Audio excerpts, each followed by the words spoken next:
the Conservation Recording in Commission progress. is available to be attended in person and via the Zoom platform in an effort to ensure citizen engagement and comply with open meeting law regulations. Citizen will be able to dial into the meeting using the provided phone number.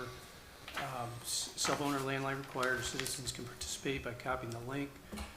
Please click and copy paste the link or call your phone at 929-205-6099. Meeting number is 954-845-0967. If you're having trouble accessing through the link, please call on your phone, use *6 to toggle between mute and unmute, and *9 to raise your hand. If you wish to attend in person, the meeting is held in the council chamber, second floor municipal building. A public hearing with a request contingent mark beside indicates the applicant requested. Oh, never mind, we don't need to read that. All right, so we'll do roll call. Down at the end, Richard. Richard Johnson's here. All right. Jeff Livingstone is here. Jeff Milne here. Michael Ryan. Roger Trahan. Mark LePage is here. All right. So we will open our first public hearing, which is the NOI on 15 Liberty Way. Mr. Chairman, can I make just a quick note, please, before we continue? So, guys, I don't know who all was at the MACC annual conference. I went, and one of the things I just wanted to point out is that they've really pushed. They're really pushing hard for the virtual online programs, the 12-part series that we get. I do want to point out that because when I first joined the commission 15, I don't know how many years ago, it was a tacit requirement that people complete the 12-part series at some point in time. And we actually were keeping track of who was doing what. And the reason why the annual meeting everyone used to show up was because that's where you used to be able to get 4 sessions, be able to at least knock out 4 of them, right? That kind of thing. And then the spring conference usually 2. So now that it's all online, you don't have to go to the conferences anymore, right? I mean, you should, but you don't have to. But I just want to bring that to everyone's attention that if you haven't completed the series, you might want to look into doing that. Because again, a while ago, it was sort of just a tacit, informal assumption that it was a sort of requirement to sit on Concon that people would complete the series, the entire 12-part series. I just want to bring that to everyone's attention. Yeah, good. Okay. Yep, I have my certificate. Okay. Right. Me Just too. what it's worth. But they showed us the new online system and the programs, and it's leaps and bounds beyond what we used to. Even before COVID, they put a lot of money into it. So during COVID, they didn't spend any money on the conferences. They put the money instead on education and shows. Good. So. All right, good deal. All right, so opening the NOI for 15 Liberty Way. Do we have anybody here from Liberty Way this evening? Yes, Scott Godwin is here, Water Consulting. Hey Scott, how are you? Hey, good, thanks. So what do you got for us? So, I would love to share my screen if I could. All right, should be good now. All right. So, I'd like to just recap. This is a new graphic for the purposes of a brief presentation. This presentation will be short, and it's more of an update as to where we have kind of come from and where we see this going. It's been through a number of rounds of peer review, conversations with Ricolai, and internally with the project team discussing what's going on out here. So just as a reminder that you all can see the screen, I trust, right? Yes. So let's see, if I move my cursor around here, can you see that okay? Or should I put a highlighter to it? We'll put a highlighter to it. Just, there you go. Yeah, So just as a reminder, so this is the, okay, yeah, well, that's not gonna work. So this is the subject site here with the perimeter around the edge. And as far as resource areas go, we have a few things kind of interestingly going on. There's no real traditional type BBW or stream systems out here. Everything that exists on this site is created stormwater infrastructure of one type or another from prior developments that did not require a notice of intent for construction. So north of the site at Constitution Boulevard, number 77, there's a stormwater basin, which is outlined right here and flagged and shown. That stormwater basin has a number of check dams that takes discharge from the industrial park. There's a pattern when the basin fills, flows around, comes down. What we have shown here in orange, which is a swale for stormwater with a series of check dams in it. It's now all overgrown with weedy vegetation, largely invasive kind of stuff. There is, within this feature, the development of a type of channel, as it were, and further request of Beta, then we designated that feature on this plan as BVW because of that. That swale that has a number of breaks in it from check dams, we have a sizable check dam here, it's like a huge stone berm.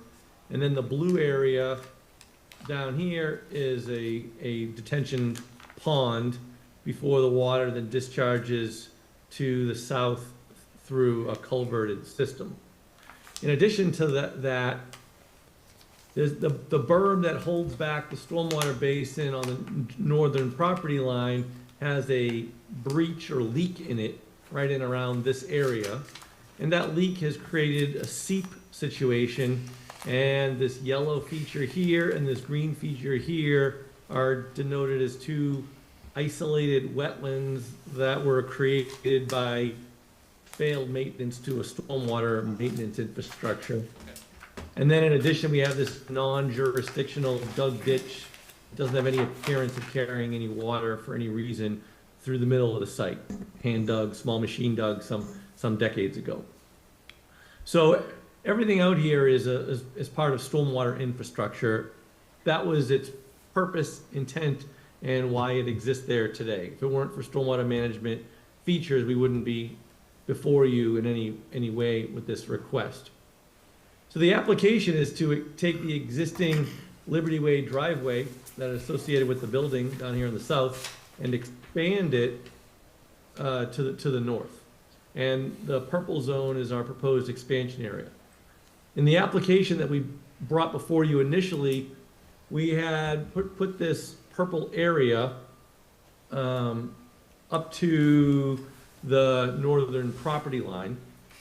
And by virtue of doing that, it showed the alteration directly of the yellow IVW, so stormwater breach, the green IVW stormwater breach, and then on the left side, the improvements to the failing stormwater infrastructure would be replaced by the yellow area on the left, which is a proposed new and improved stormwater basin. So in the conversations that we've had with peer review and with Bricolai, there was I'll say encouragement to consider doing mitigation for even the lost IVWs, albeit the manner of their creation. So we said, okay, well, instead of kind of pushing back on that, let's evaluate what could happen here if the parking lot was scaled down a little bit to reduce the amount of the IVW areas that were altered to create this parking lot. So that's what this plan reflects in concept. It's not a fully engineered plan, but conceptually speaking, where the yellow seep area would stay in effect, and only a portion of the green area would be altered with sufficient area for replicating in kind the types of wetland feature that exist there under the bylaw. And again, that's kind of a bylaw only request, as it were. And then continue to improve what is a needed improvement to a failing stormwater system on the left-hand side.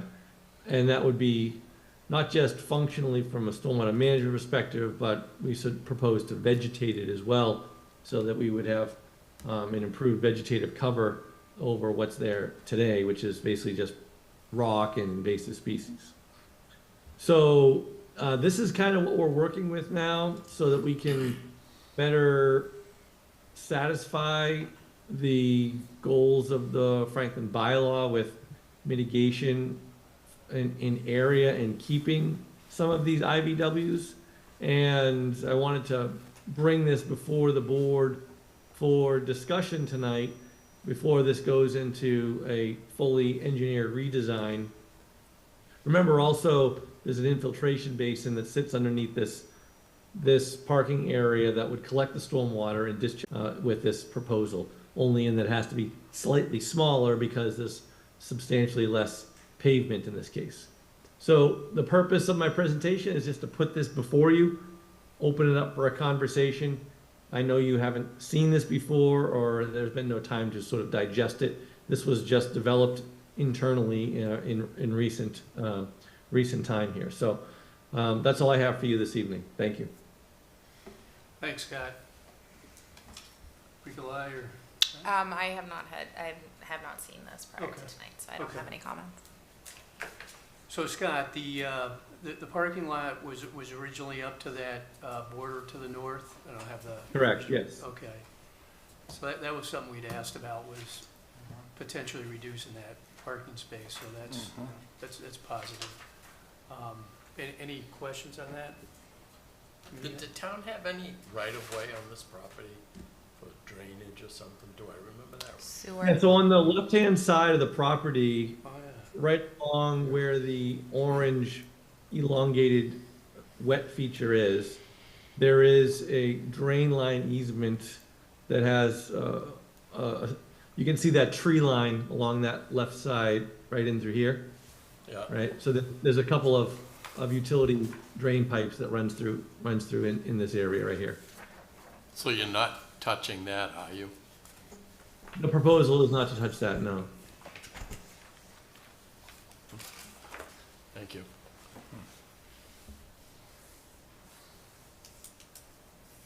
Anything else? So, Well, they've eliminated the part, per our last discussion, which was quite a while ago, I'm thinking. They were going to eliminate parking spots and come back with a redesign, and this is it. Yes. So we're going to say, So I think, Go ahead, well, I or think come Scott, back, I think Scott, what you're looking for, I don't want to put words in your mouth, is whether this would help move the process along. You do a formal engineering and design and come back and look to get it approved. That's correct, yes, Just thank looking you for feedback. clarifying that. so This this is looks pretty good, yeah, do this, come back and, Yeah. So is there any replication as part of the plan and project? Yeah, so we show an area up here in the blue hatched that could be used for replication, sure. And the basin itself is a form of replication as well, for sure. Okay, So we would want to end up here with a much improved ecological and stormwater system over what's there today. So you, and first off, thanks for considering the parking, right? That was our big question, was if we could scale back, and you did that. And so, yeah, when you come back with the plan, we'd love to see, more formal detail on the replication as well, especially in that blue hatched area, right? Yes, for sure. Okay. so providing you do what you just said, it looks good. so through the chair, would that replication be 2-to-1? That's open for discussion with the commission. We can find areas to make it 2-to-1 if that's the desire of the commission. If we think it's necessary in this case. It's kind of a unique situation out here, in that all these things are kind of man-made features to begin with. So I would just ask you to give that some consideration as you weigh the question of whether you want to see 2-to-1 out here or not. Nikolai? Sure. To follow up and provide some more clarity on some of the commissioners' questions. Roger, you had asked if there was any work within the easement. The last time that the applicant was in front of us, we did confirm that they're outside of the easement. But at that time, Commissioner Hagan raised the concern about planting on the top of slope so close to the easement. So I believe that's probably what you were recalling. Additionally, Richard, they still need to be in compliance with Mass Stormwater standards. So They're not currently? they still have to work with planning board and then make sure that the stormwater standards and that basin will meet those standards. And then from that point, I believe the commission will have enough information to determine if it is an in-kind replication or not. Okay, good feedback. Yep. Okay. You know, I think to Michael's question, we'd love to see the ratio, what you're proposing when you come back on replication. Sure thing.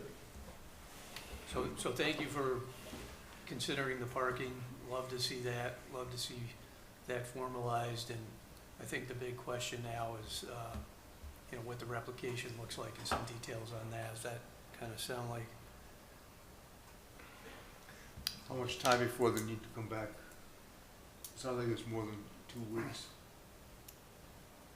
Scott, you got If a, we could put it out a month, that would be good. That would give us an opportunity to get the redesign in, shore it up with the planning board, and then if we need more time, we can request it from the commission.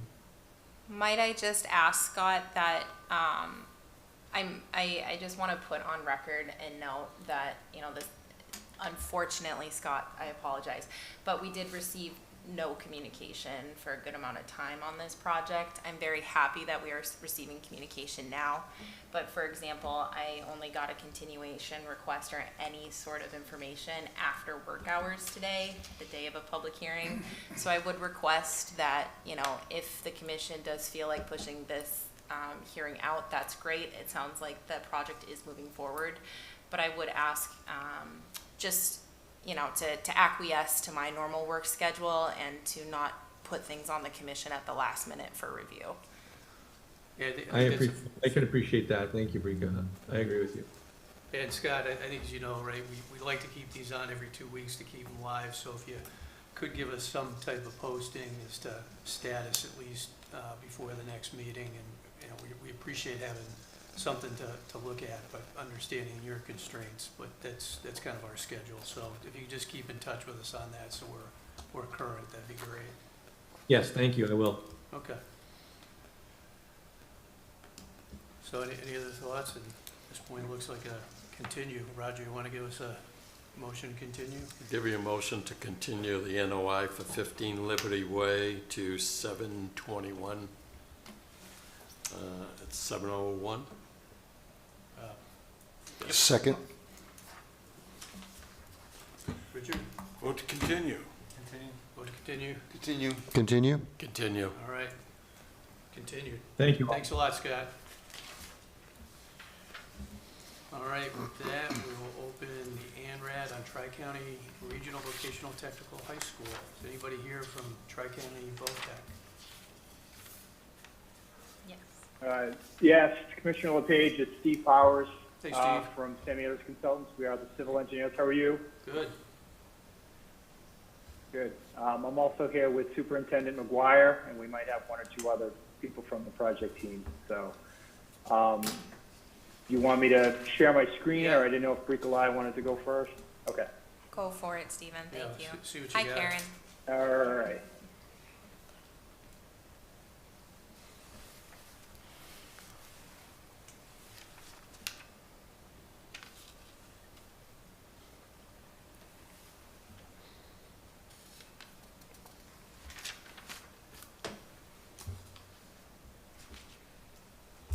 Let me know if you can see that.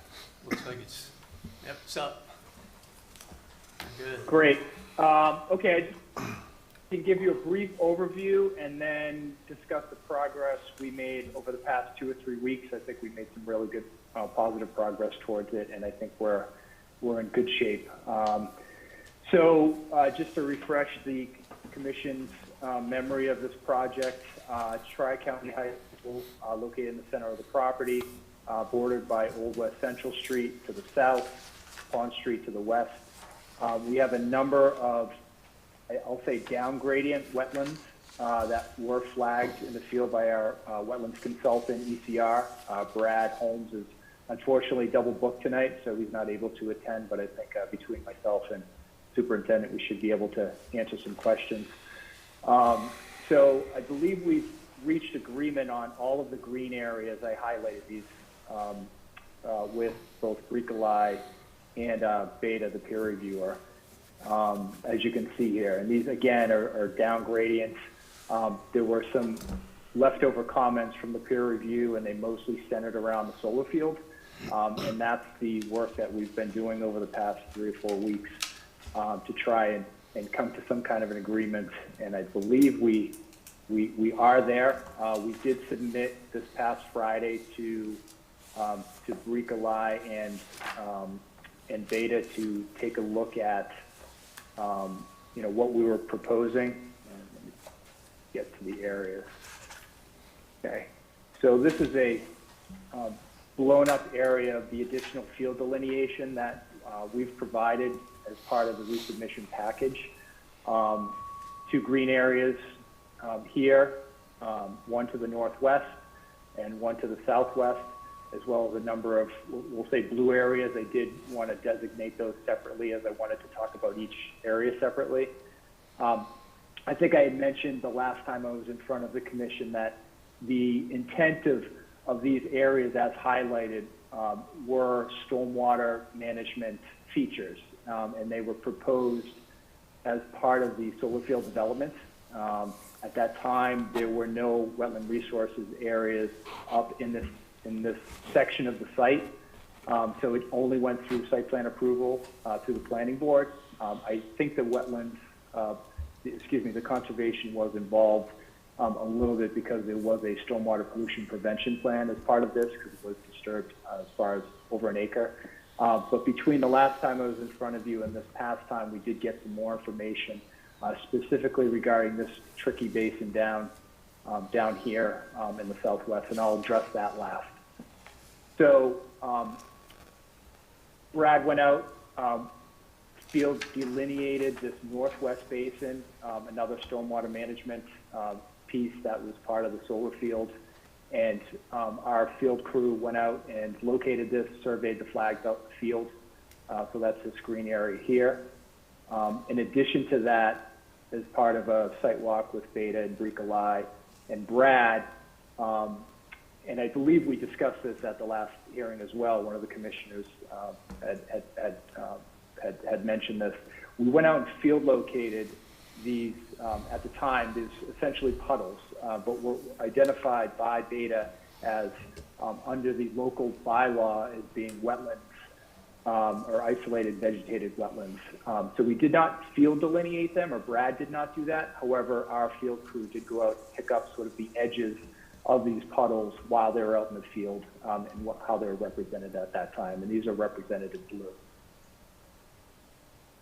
And then the last area we discussed and walked through and flagged was this southwest basin. Now, at the time, at the last time we were in front of you, there was an outstanding comment about this basin, even though it was intended to be a stormwater management feature, did not match up with the approved plan through the planning board. We were lucky enough to have spoken to some individuals who had previously been on site and had some additional records that we were not able to find in the town records now, and got a little bit of a history of what exactly happened in this area. And we've submitted some of these documents for review by Beta, and look forward to their peer review. The bottom line is the initial stormwater management feature was proposed in this area here, but as they went out and started to excavate, they ran into ledge. So the contractor was hammering away for quite a while to try to carve out this area per the approved plans. Our understanding is the condominium, condo owners down to the south were complaining because of the noise, which I totally understand. And the contractor and their engineer worked with the board and the town engineer and other people in the town to relocate and an equivalent volume and area and that ended up being in the Southwest Basin. So we do have a little bit more of the documentation and a paper trail showing that. So we're confident, we hope Beta finds the same findings we came to, was that this is indeed a stormwater management feature that was reviewed, was approved, and then eventually signed off on by the town. So with that, this area through here would be considered, in our mind, an isolated vegetated wetland in accordance with the bylaw, rather than a state jurisdictional bylaw, which helps our project quite a bit, which we plan on being in front of you in the near future with a notice of intent once we iron this out. So with that said, one of the areas that we wanted to get some feedback from the commission at this point would be, and this would be incorporated into our proposed plans and our proposed notice of intent that we plan on filing, is would the commission, even though these are, I understand they're technically considered small isolated vegetated wetlands under the bylaw, would the commission consider these areas as their drainage, essentially drainage ditches or water that's got hung up on to drain water away from the arrays that run as these rectangles parallel from north to south? Would they consider these actually jurisdictional wetlands that we would be looking at to replicate? And I'd like to have a discussion. I don't necessarily need an answer or anything now. We're just trying to plan for the future. So with that, that's our update, and we're happy to answer any questions, or Bricolai, feel free to fill in anything that I missed. You're talking about all the purple areas there? Yes, correct. That- These were field located. Yes. They weren't delineated like these two green areas as being more major areas. These are smaller. We did call them puddles in certain areas, but smaller wetland features that we understand are jurisdictional, that were surveyed in the field, depending on how they were filled up at that time. Okay, thank you. If I added up all those purple areas, how many square feet would you estimate? I would say that's probably about 3,000 to 4,000 square feet. Might be a little less. Thank you. Funny, I added up. When I got the answer, I have a total, but I don't have that one broken out. This purple area encompasses the area where you plan on building something, the school? Well, this is, That No, I is know. part of the this area. is an ANRAD, Okay, we're not at that stage yet. We're just talking about well, delineating wetlands. Yeah, we gotta look at it independent of that, so, until the NOI comes out, yeah. Bricolai and John, sounds like the new information's a little fresh, right? So, Yeah, thank you, Steve. So this pretty well encompasses what we discussed in the field and what we have since discussed. Thank you for picking up the puddles. They're listed as puddles, and I like that actually quite a bit. So the purpose of asking them to pick it up is for, the transparency of the ANRAD. That's what the ANRAD is meant to do. So it by no means means that you have to view them as jurisdictional or not. It just means this is an on-site resource or something that was on-site that had some indicator for the commission to, make a determination on at a later date. yeah. I will say, as you go through your review of the most recent submission, as Steve said, it was submitted last Friday, so still combing through that review. I believe you included photos of everything. So I did ask that photos were included so the commission could, you can go on your own field visit essentially while you're reviewing the information. go look at the puddles? To look at the puddles, yeah, and the IBW. So it's you laugh, but it's important. You'll see. So What? as you Oh, yes, go it through the is. photos, you'll see why. So I will defer back to the commission for procedurally, since this was submitted only last Friday, I would just ask for a little bit more time to review, but I definitely think we're nearing the end of the ANRAD process. Great. Any other questions on it? Feelings on, so Steve's looking for, I would say, feedback on those puddles, right? So whether we're gonna view those as jurisdictional, not making a ruling, but looking for feedback. Any thoughts on that? Yes. I can't see why we would make them jurisdictional. I mean, they're a bunch of, they were there to drain the thing away so it collects a little water. Why we would try to make a wetland out of it is beyond me.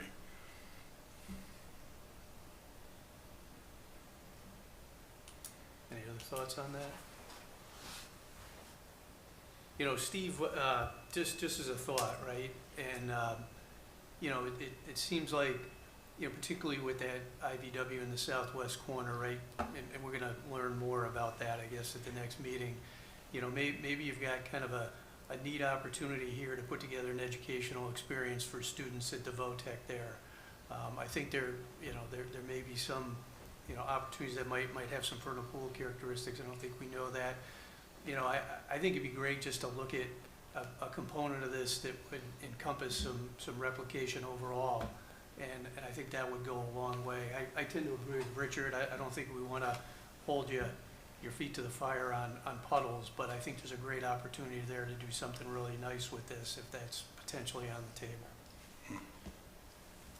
Yeah.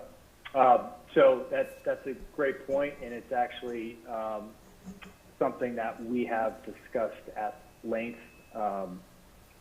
Karen McGuire's on here.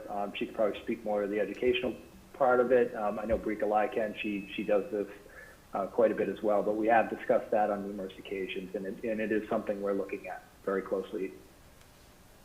Okay. Yeah. So any oh, Bricolage. so Bricolage. I felt it prudent to offer up some additional information to help you qualify your determination for jurisdiction. The pictures are important because if you were to go on site, for example, habitat value of the wetlands in green are much higher than the habitat value of the puddles. Right. You will find a more diverse ecosystem for the green ones than you would for the purple ones. So that's why I think it's important that you specifically pay attention to that when you are reviewing. Do we need a guide to go out there? To go look at it yourself, it is fenced, yes, Well, you would we're need a just guide. looking at pictures, right? Yeah. Yeah. But if you want to go out.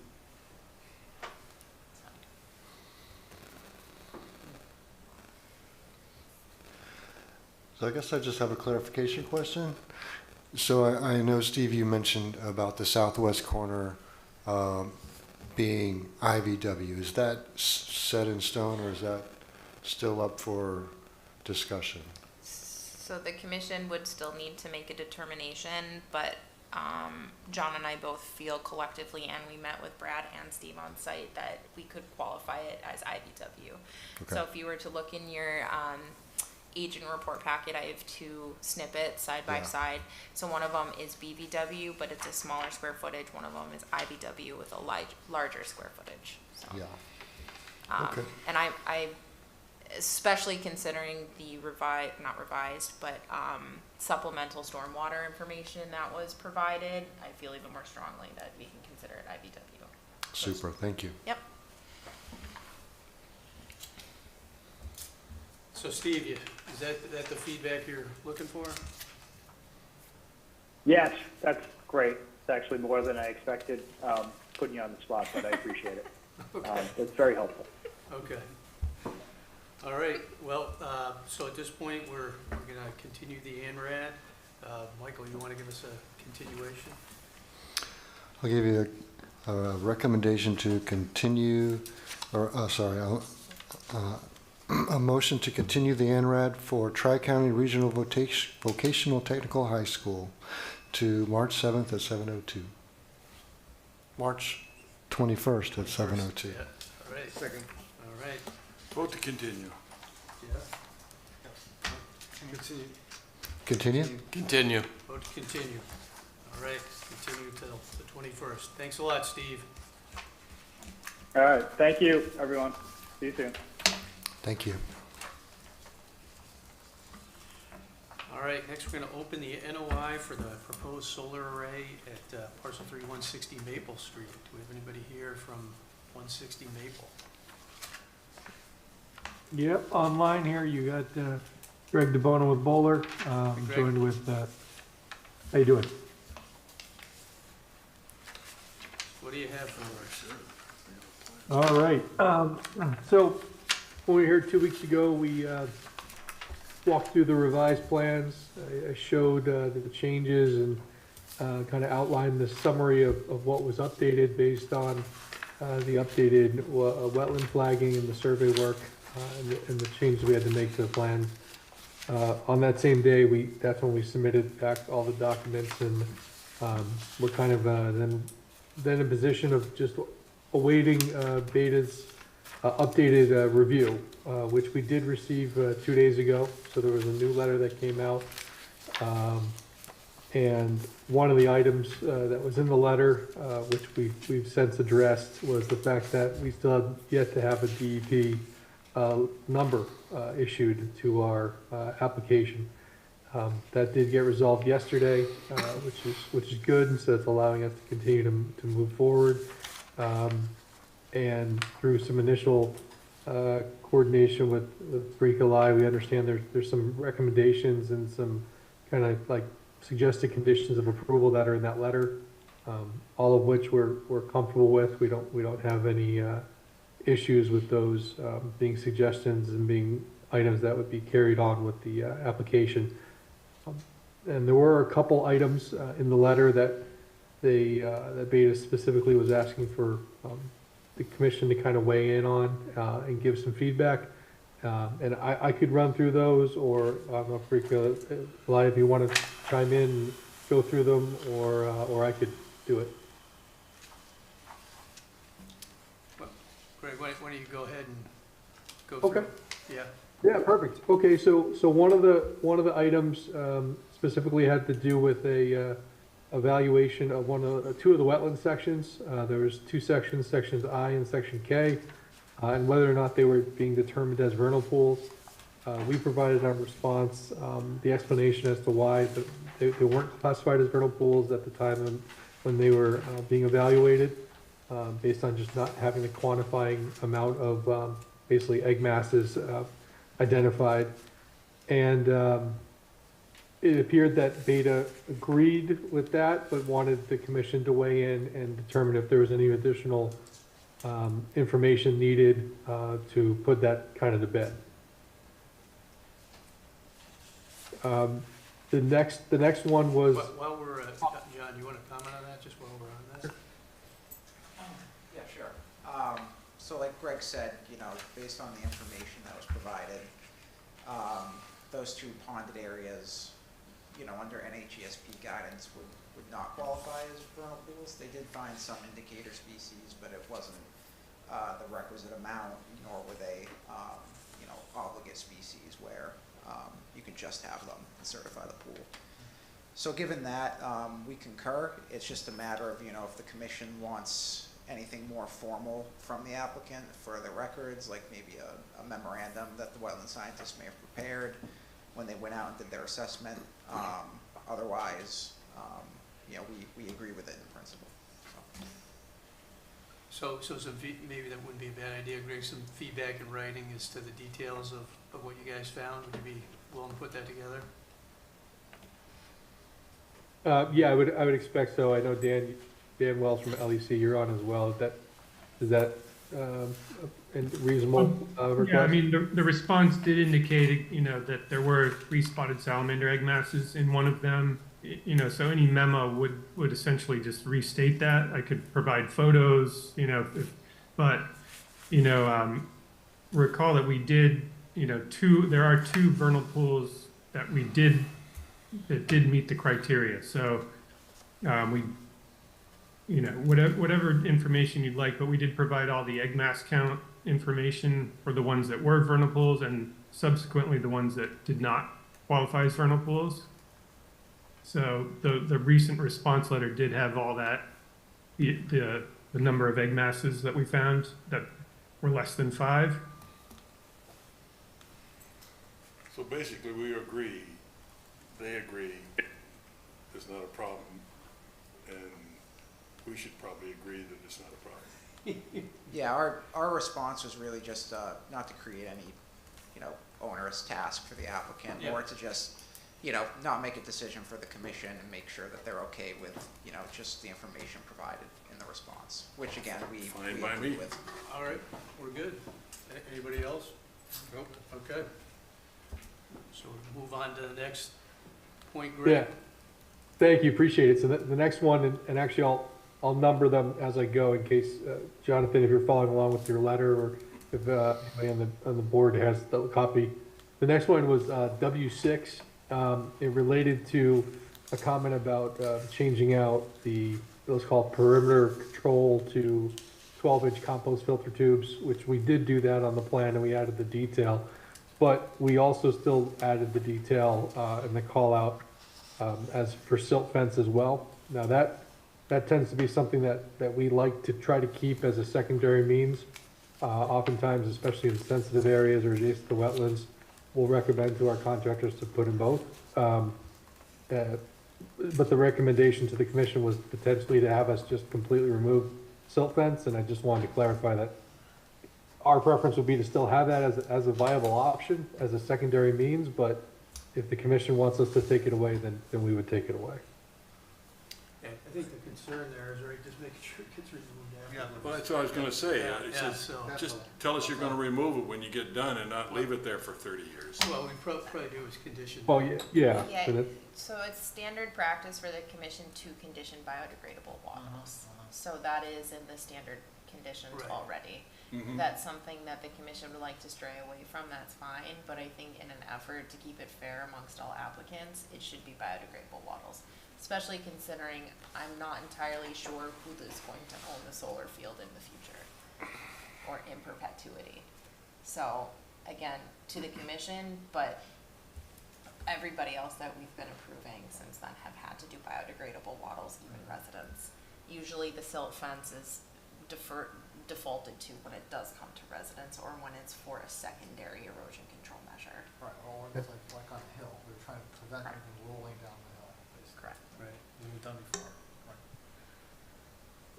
I mean, I'd be very open to throwing in a condition of the approval that says all erosion control measures need to be removed at the completion of construction and once the area is restabilized. So, but, we always expect that when we do our punch list before, sites are ready to kind of move on, that we have all that removed. So erosion controls cannot, again, this is a standard condition that the commission requires, are not removed actually until you come for a COC.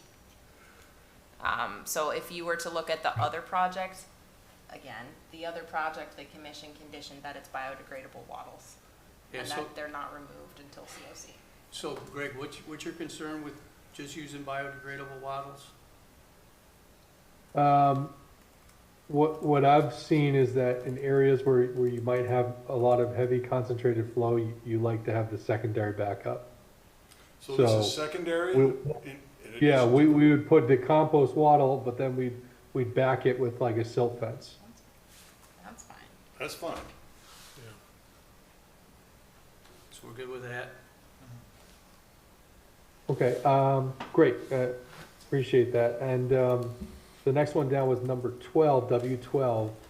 There was a comment about, one of the conditions had to do with adding cross-sectional details for the wetland restoration areas. And we did not provide cross-sections for the wetlands. We did update different landscape plans and specs and call-outs for the soil modifications and the grading improvements to be done, but didn't provide cross-sections. And really, at this point, our request was really just to not need to provide the cross-sections, in the sense that we felt it was pretty clear with how the plans depicted the improvements.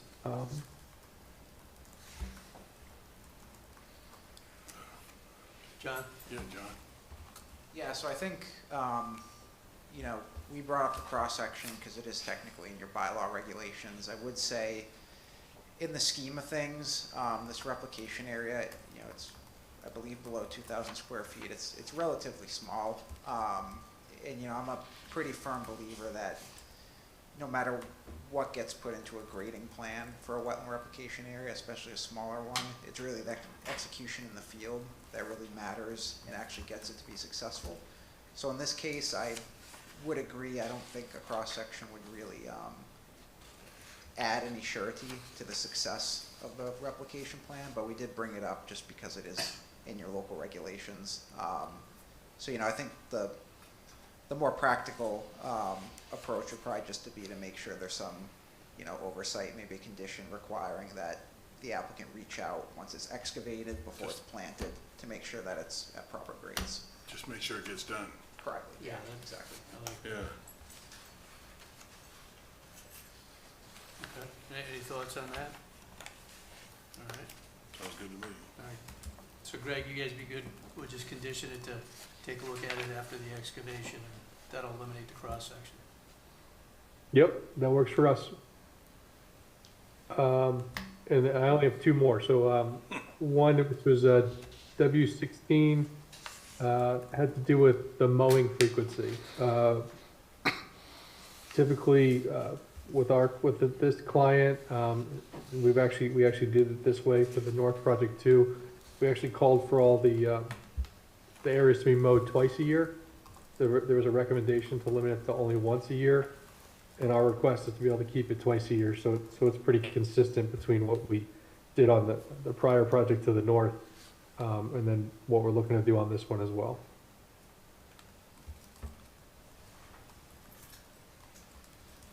Yeah, I would say, you know, from a, I guess, biodiversity standpoint, once a year, you know, is better. You get more and longer bloom times for wildflowers, which is what this mix consists of. However, you know, I would say even with a twice a year mowing, you're still going to get some functional value to the area, mainly cover rather than consistent blooms. And even then, some of the annuals that are in those mixes that kind of self-seed themselves tend to bloom pretty early in the year regardless. So it's ultimately up to the commission. You know, if we're trying to keep things consistent with the North project that's already been approved, then I could see that as appropriate as well. Could we dictate how close they need to mow it? Height-wise? Yeah. Potentially. I mean, I think what I've normally seen on solar projects is they tend to not mow it straight to the ground because it's just not really practical with that kind of large equipment. They usually leave it probably 3 to 6 inches high. Greg could probably speak better to that, but in my experience, they don't mow it like a turf lawn. And the thought is they don't want the grass and whatnot growing up and interfering with the solar panels. Right, because, you know, some of those species in those mixes can get pretty stocky. You know, I've seen some cosmos that look more like trees than flowers. So, but no, I do think twice a year could be reasonable. It's dependent on the commission's preference. I'd say ecologically, you are going to have better blooming conditions with a once a year mowing, but I think twice a year we'll still have some habitat value at least. Thank you, John. The rabbits will still love it. So, yeah, so Greg, is that the driver, is just keeping the solar panels clear of? Yeah, that and I think just the added, I'm gonna say, maintenance challenge of when you're only doing it once a year, just dealing with such a large debris of the growth and the cuttings, and if you're mowing it twice a year, it's just a more manageable system. I think that's it. And it's just also kind of common for what they've done on all their other solar projects. Okay. All right. Well, thank you. So I think we'd be good with the two, and contain consistency with the north. He's got one more. Excellent.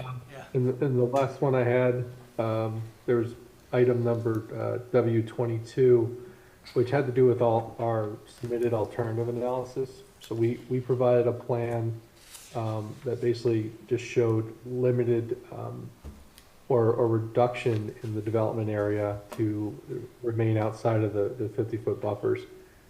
But the comment was made that even in that plan, we were still relying on the one wetland crossing to occur because it was the only way that we could get to the second half of the site, so the western portion of the site.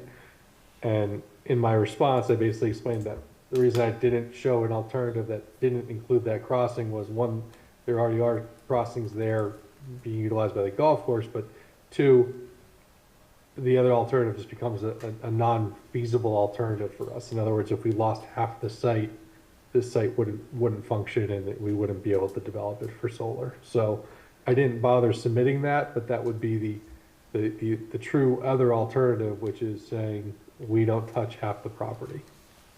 So I think Jonathan just wanted it to be known to the commission that we were still showing an alternative that was still relying on a crossing to occur.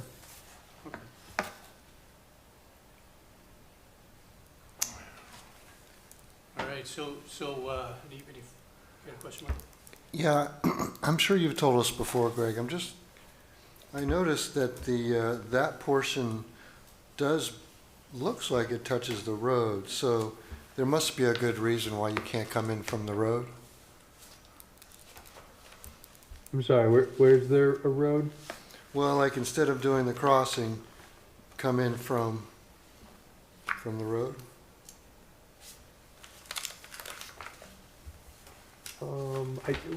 The only access road we have is the one that comes in from the north project. Okay, it just looks like the property touches Maple Street, all the way at the western edge of it. So that's all I'm asking is that not a valid access point? Yeah, no, so the portion that fronts on Maple Street, that's on the Bellingham lot side of the property, that has a very large wetland portion as well that would have to be crossed in order to get a new access drive to Maple Street. Okay, gotcha. Thank you. No problem.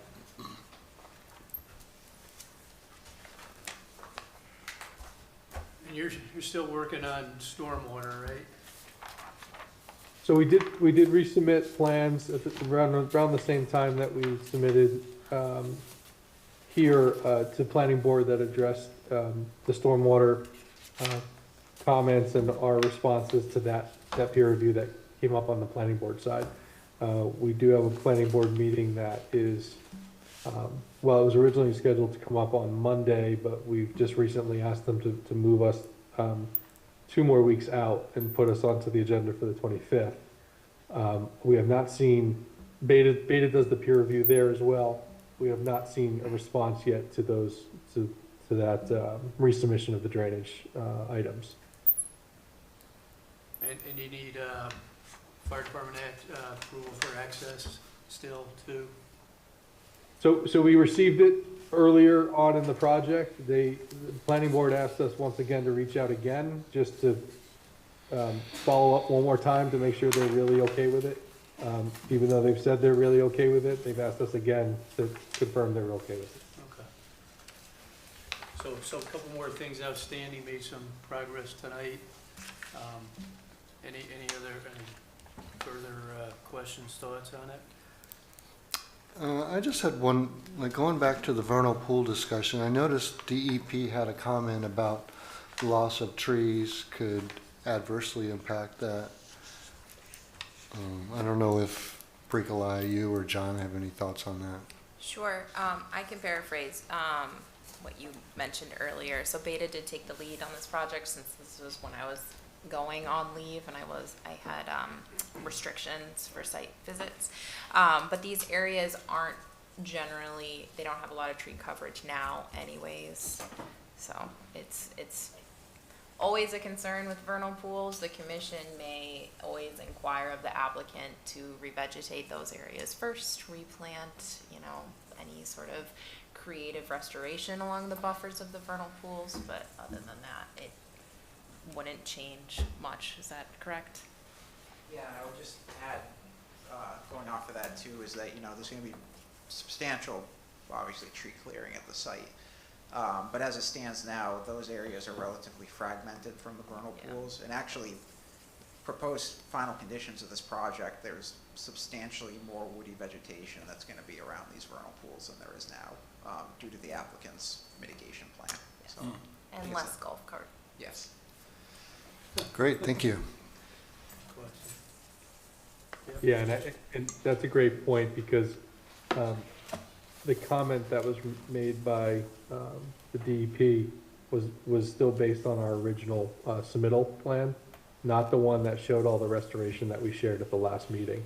So we do intend on, now that they just issued the letter yesterday with the comments, we will be replying and then informing them of all the updated landscape improvements and all the restoration plantings that are focused primarily within that 25-foot buffer area around the vernal pool. Thank you. So we're close to Okay. a final on this one of these days? Close, they're gonna get the stormwater piece done, fire piece, so we made progress tonight, continue, and we're close. Richard's excited about it. It's coming slowly, but Very good. the test of patience. So, anything else, Greg? Any final thoughts? No, yeah, I think we definitely agree that we feel like we're getting pretty close to an end. I know, we've been taking up a lot of time on your agenda for the past couple of months, so we appreciate that. But I think probably by the next meeting, I feel like we'll be in a good shape to, you know, take this to a conclusion. So, we'll keep following up on our end with Beta and look to get a confirmation letter on the planning board side that shows that we've addressed the stormwater comments, and, you know, look forward to coming back in 2 weeks and trying to wrap this up.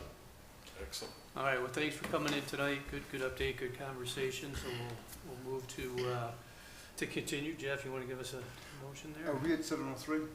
Yes. Yeah. Okay, and was going on the 21st? You betcha. Okay, so I'll give you a motion to continue the NOI for the proposed solar array for parcel 3, 160 Maple Street to March 21st at 7:03. Second, All right. What do you got, Richard? vote to continue. Continue. Continue? Continue. Continue. All right, thanks a lot, Greg. Appreciate it.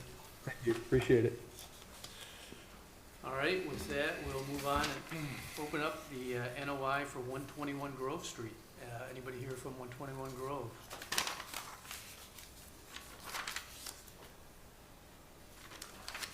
The applicant requested a continuance. Oh, they did, okay.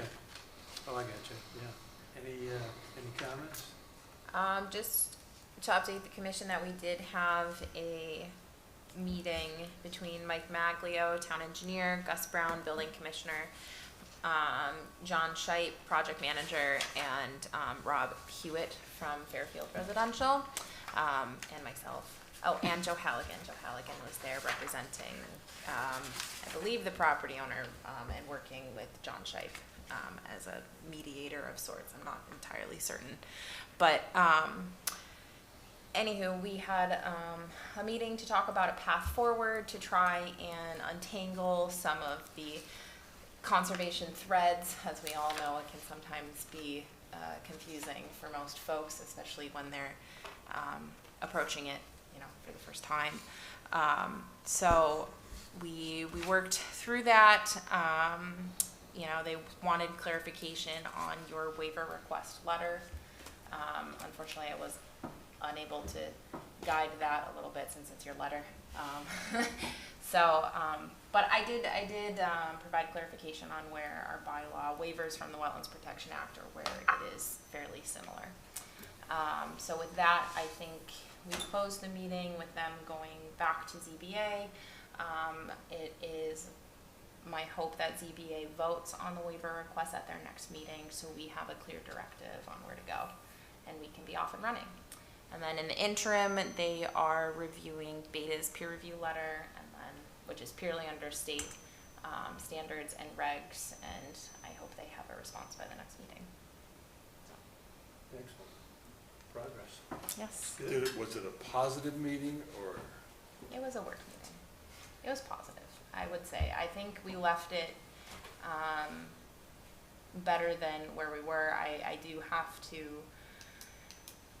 say that, I like Joe Halligan's no nonsense, and he just said, let's air it out, and we aired it out, so I hope this, is turning the page. Good. Yeah. That's been around a long time.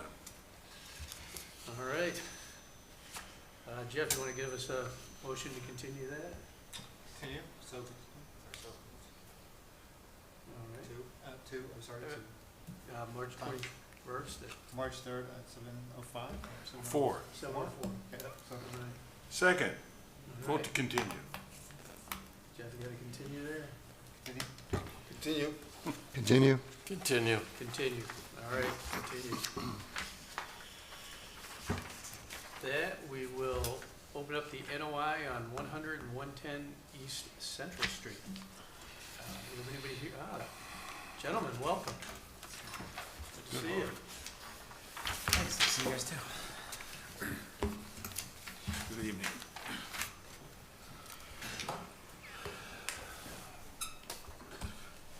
Good evening, Rick Goodrow with United Consultants, here this evening with Brad Chaffee, owner and applicant for the proposed project, located at 100 and 110 East Central Street.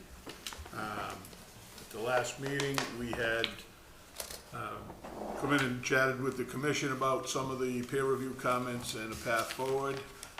We have integrated those into the design, filed revised plan submission and documents with both the planning department and the Conservation Commission, and we have received the peer review letter from Beta. I think for the most part, we're in pretty good shape. Not sure if the commission has had an opportunity to go through the letter. There are a few instances where they have made recommendations for a condition to be added or have some minimal comments. We can certainly go through them if the commission would prefer, however you would like to move forward. John or Bricolette, you want to make any comments on that? Do you want to? Yeah. Sure, so, with the applicant's revised submittal, they've essentially, addressed all of our comments that we had.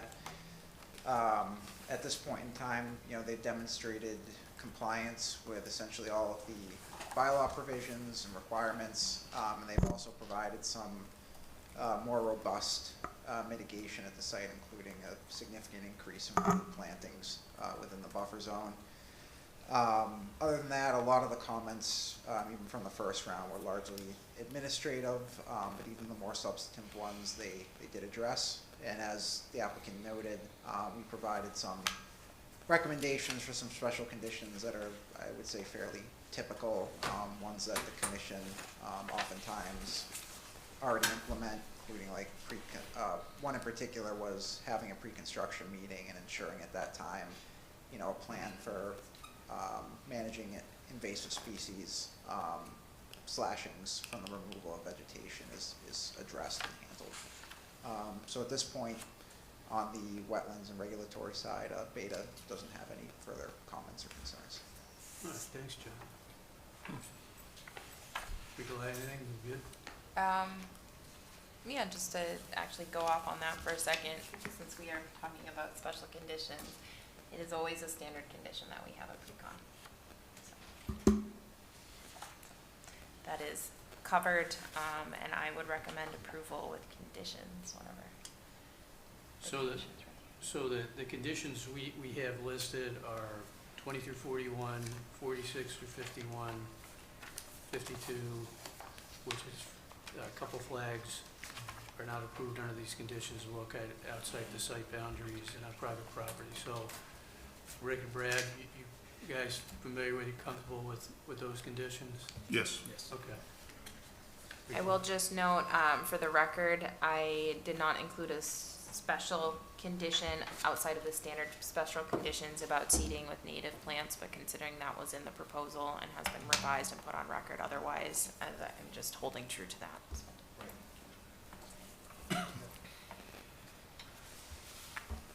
Thoughts, questions? All right. So we're good to approve with the conditions. Richard, you wanna, you love this, you wanna? Take us home, baby. I make a motion that we approve the NOI for 100 and 110 East Central Street, With conditions as stated. with conditions as stated, Awesome. which are all of them, Second. almost. All right. Vote to approve.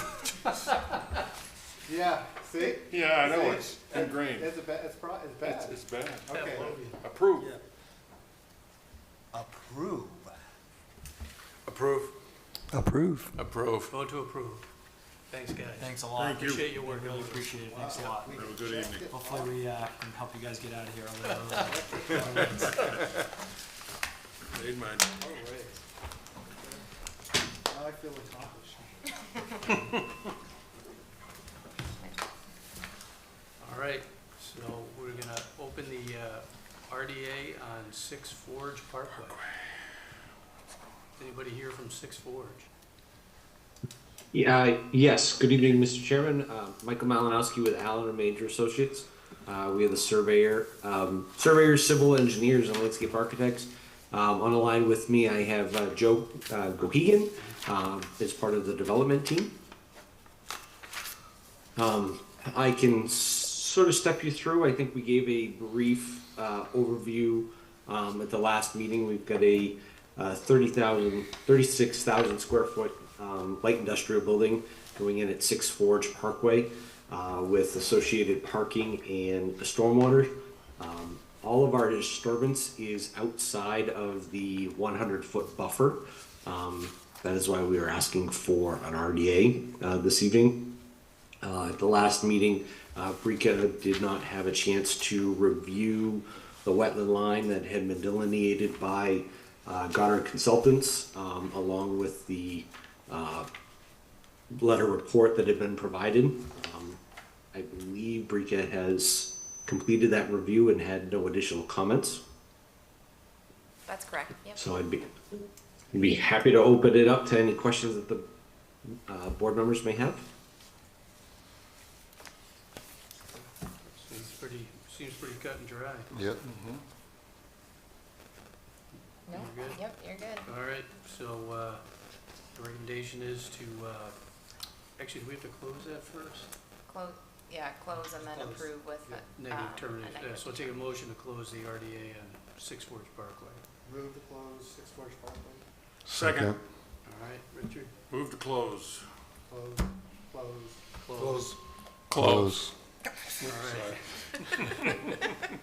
Now we'll take a motion to, for a negative termination on 6 Forge Parkway. Give you a motion to approve the negative determination for 6 Forge Parkway. All right. Approve. Approve. Approve. Approve. Approve. Have another one. All right, all done. Thank you, Michael. Twofer. Thank you very much. Have a good evening. Thank you. That will open up the NOI on South Street, Misco Brook.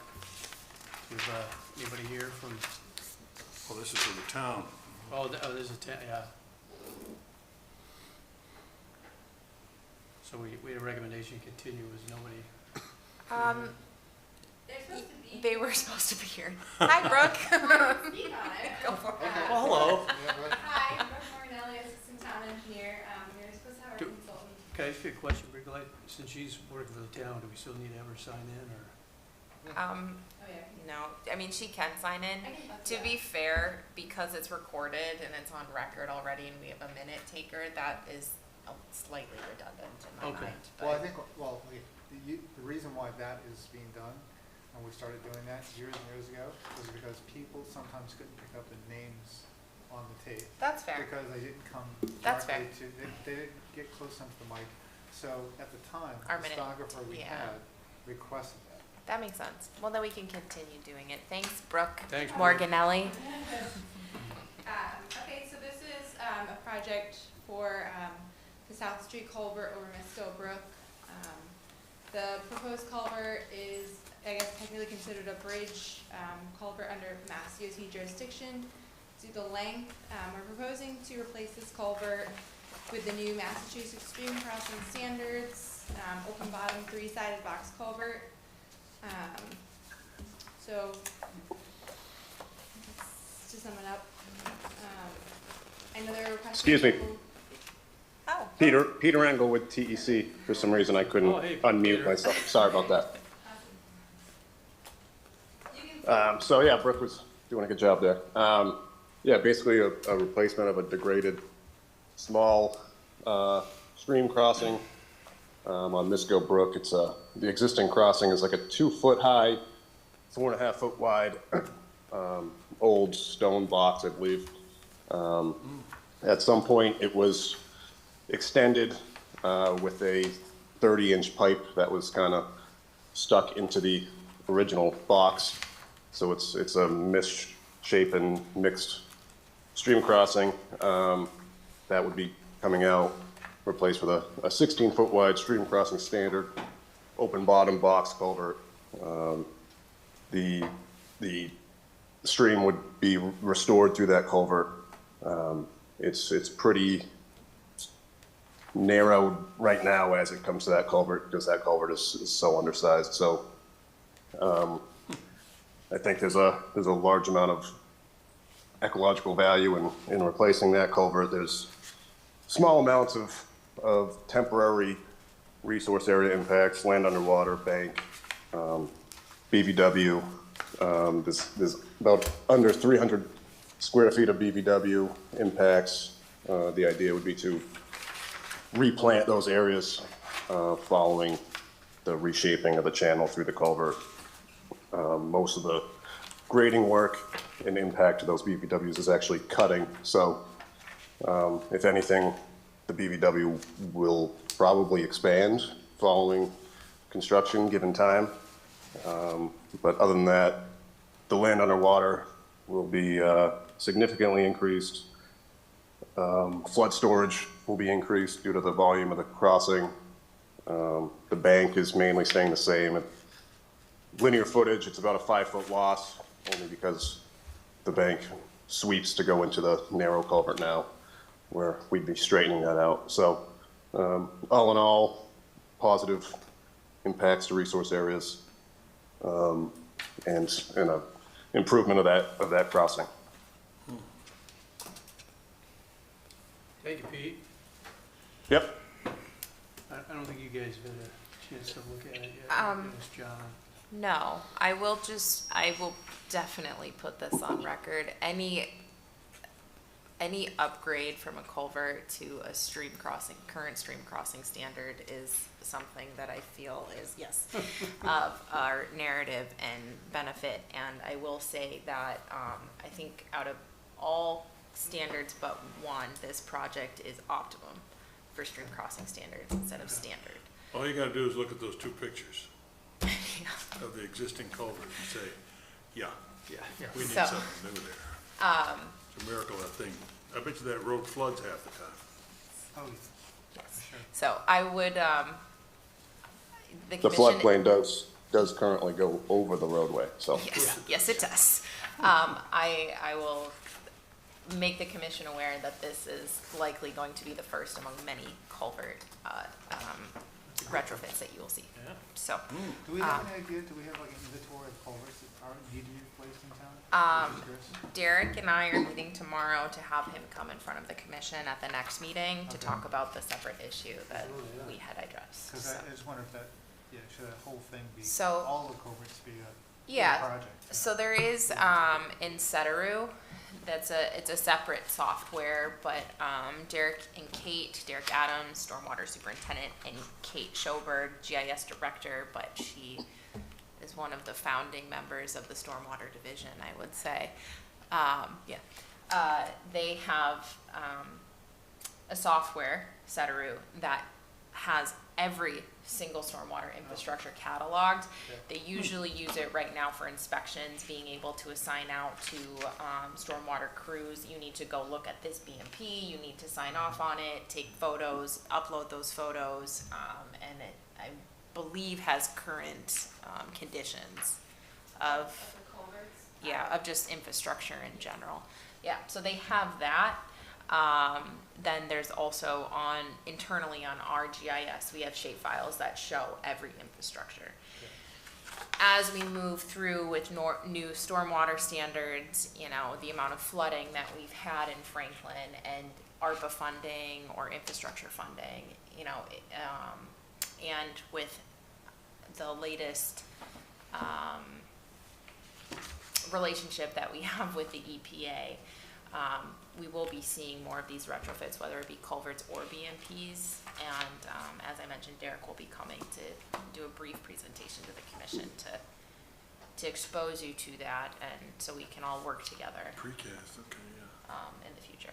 But other than that, to go back to the question at hand about this project, no, have not had a time to review extensively.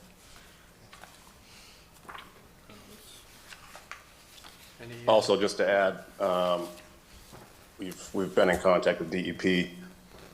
They do consider Amisco Brook navigable, so we have started the filing process for a Chapter 91 permit. Okay, thanks, Pete. Go ahead. What, in your inner tube? I just have one question. Actually, it's funny you say that, just for the commission's knowledge. It's actually in the Chapter 91 definition of navigable if you can drop a raft into the water. So, yeah. Yeah, I I believe they told us a kayak, so. Yeah. Well, it doesn't have to be like a certain depth or anything, just, They look at the channel also, and it's, quote unquote potential natural condition. So, yeah, we've had some interesting navigability determinations come back. So I feel their pain. My one question was just, Brooke had mentioned that, per Mass General Law, even if it's technically a culvert, that spans, I think, 10 feet, is considered a bridge. It gets reviewed by MassDOT. Has this MassDOT review been completed, or are you folks still in the process? I believe we're still in the process. Okay. I think we've gone through one iteration with them already. I think the most recent, the design really didn't change. It was more their kind of nitpicky lingo kind of stuff. So I believe the 100% design plans are back in their court for review, and as soon as they give approval, basically PS&E plans and specs will be ready to go out to bid, but that will still depend on getting that Chapter 91 license first. Okay. Yeah, so just wanted to know where they were in the process. It sounds like nothing substantial will change at this point. one quick question. Is there a public safety issue here? We'll look at a possible, just collapse or something like that. So I did ask if an emergency authorization was needed, and I wasn't told. Yeah, okay. I was told that it was not the case. It's not like Prospect Street. Okay. Oh, yes.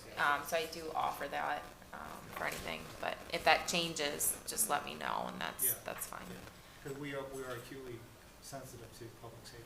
If it 100%. I don't see where the highway department had a problem. It looks like you detailed it out in DPW specifications, all your items, so you can bid it with the information that you got right there. Well, Brooke and Pete, thank you. Any other questions? No. All right. So, Rod, you want to give us a motion to continue that? Oh, sorry. Give you a motion to continue the NOI for South Street, Misco Brook to 3/21/705, I believe we're at. Yeah, I think it's 7:05. Second? Richard? Second. Vote to continue. Continue. Continue? Continue. Vote to continue. Thanks, guys. Thank you, Brooke. Thank you. Have a good night. All right. So we'll open up the NOI on Beaver Pond Hydro Rating. Is anybody here from Beaver? Oh, whoa. You want to sign in? Brooke Morganelli, Assistant Town Engineer. So we applied for this NOI on behalf of the Recreation Department. They're seeking to perform hydro raking through the company Solitude Lake Management. The extents are just the swimming area, which is from the shore to just past the floating dock. Since 1987, the town has acquired this contractor with the name change every few years to continue this work. The last time they did it was 2020, so it seems that along the every few year timeline, it would be due for it. In summer, the beaver pond is used as a swimming area for the residents.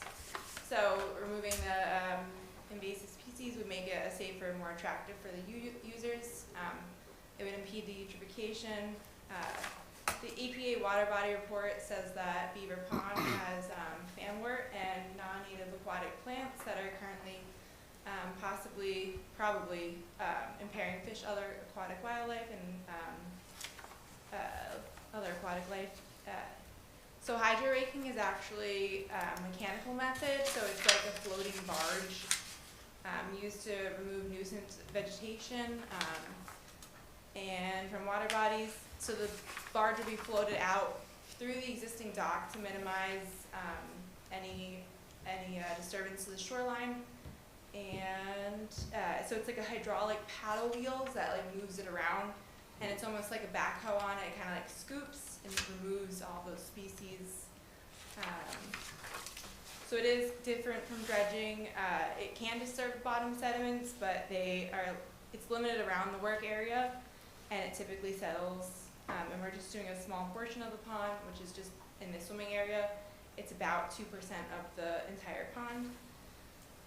And the highway department typically removes the debris from the shore. So like the hydro raker will bring all the debris to the shore, and then the highway department will take that away from the shore within 24 hours typically. And the plan is, if it is not removed in 24 hours, we'll put some erosion controls around it, a compost filter spot. And the wetland flags did come from the 2017, we did some work for the field there, and also they were for the Chilson Park project a couple years ago. And I think that sums it up. Any questions?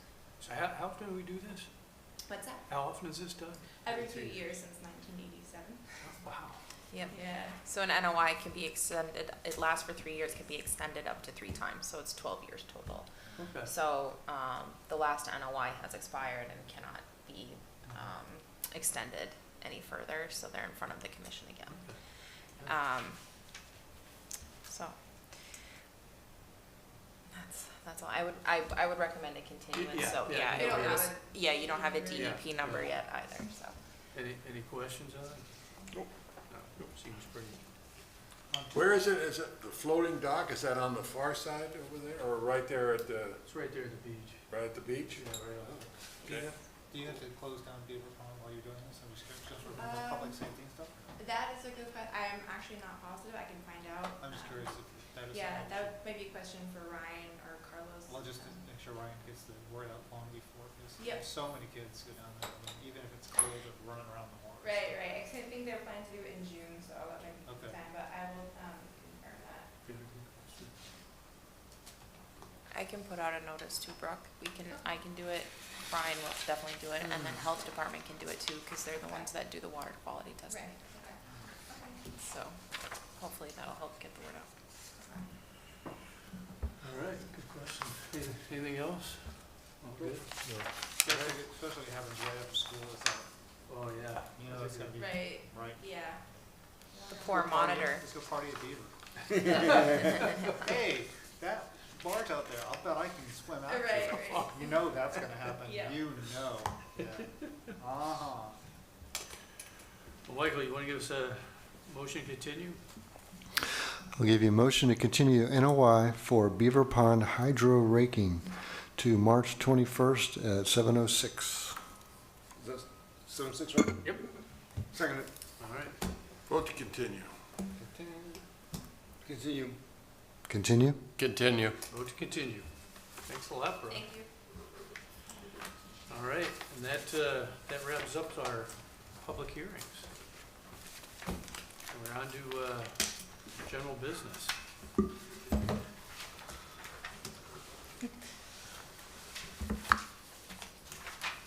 So, He's leaving. oh, he's leaving. Oh, okay. I got it. I had something to say. Okay.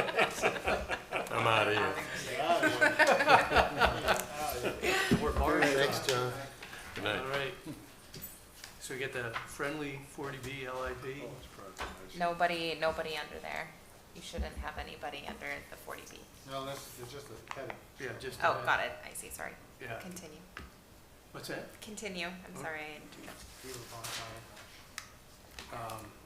All right, so then we're down to the Beaver Pond kayak launch. So you got anything on that, Ricola? Actually, I was going to see if Brooke did. Did you? That was more of a Ryan, I need the math for her, but. Okay. Well, in this case, I will proceed as best as I can. So, Ryan Jetty Rec Department has been considering putting in a kayak launch at Beaver Pond for a while now. It is something that he reached out to me last year, and I think it's a mission of Conservation Department and Commission to want to increase, recreation outdoors. I think that's a goal and a mission of ours. So yeah, you're not going to find anything in that. That's why I needed Ryan here. So Didn't he have like some idea of like a kayak vending machine? yeah, right? so that's what it is. Oh, So wow. it's a small pad. Yeah. Unfortunately, I don't know that square footage. I can definitely find that for the commission. I did search. I know I've asked before, but I must have asked in person because I don't have it in email. Do you don't? You do? Okay, yeah. So same. All right. So Is this anyway, something out in the water so that you can put your kayak and get into it? it's twofold. So Adult. there's a small pad, concrete pad that would need. It's de minimis in nature, so I think it's something the commission would approve anyways. But it's on the beach or on the north side of the beach. Yeah. There are kayak lockers. So Oh, it's so- preloaded with kayaks. People download an app or scan a QR code. vending machine. It's a kayak vending machine. Havana. It's like the bikes in the city, but. Oh, so Yes. This is And then- first class. And then there is a dock Hey, extending Frank, out to Beaver Frank. Pond. So, the concrete pad, obviously that's a permanent impact, but the dock would be considered temporary since it's a dock. And it sits, on top of the beach. So the reason why, it's an RDA versus an MBZA is because it does actually extend into a water resource area, and it is in the buffer zone, and it's a great pond and all sorts of things. But there you go, up to that red line that you had. Do people tend There you to go. do a lot of kayaking on this pond? People do take boats out there. Yeah, I've had people ask me if I knew the depths of the pond so they can put it in their fish finder. I mean, they got that whole launch area too. Yeah. right? So Well, yeah. this is the trial. We have talked about it at Delcart. It is something that I'm peaked about. The location at Delcart, I think, would be a bit tricky. I think the best, this is aside, but I think the best place at Delcart for a launch right now is where the current launch is, and it's really tight in that location anyways. So I don't know if we would move it up to the other access or what. Problem with the other access, there's no parking. I know. That's wrong. That's Parking true. access. That's true. So- Couldn't. Unless you guys are gonna make a parking lot. Well, there's always that. There's always that. So, I would ultimately recommend an approval with a negative determination. I defer to the commission if you would like that square footage impact, before you vote, or if it's something that I can follow up with you at the next meeting. I would personally recommend the latter option, since work is not going to happen between now and the next meeting, and Ryan likely wants to sign the contract. And it is de minimis in nature. I know that because I told him to file the RDA. So if it was something more than that, I would have done an NOI. So is that red line gonna be like a, I don't know, That's a where the structure, racks are The dock. gonna be. a structure to slide the kayaks down? Yeah, you just walk on top of it. It's just a dock that sits out How many on the kayaks beach we gonna and then lose? extends into Okay. the water. Can't wait to see the Um, machine. Some other fun things that Ryan's doing at Beaver Pond, and this is something that we talked at our accessibility working group this morning, more on that in a minute, are Moby mats. So those are mats that he can put on the beach for wheelchair access. Oh, that's good.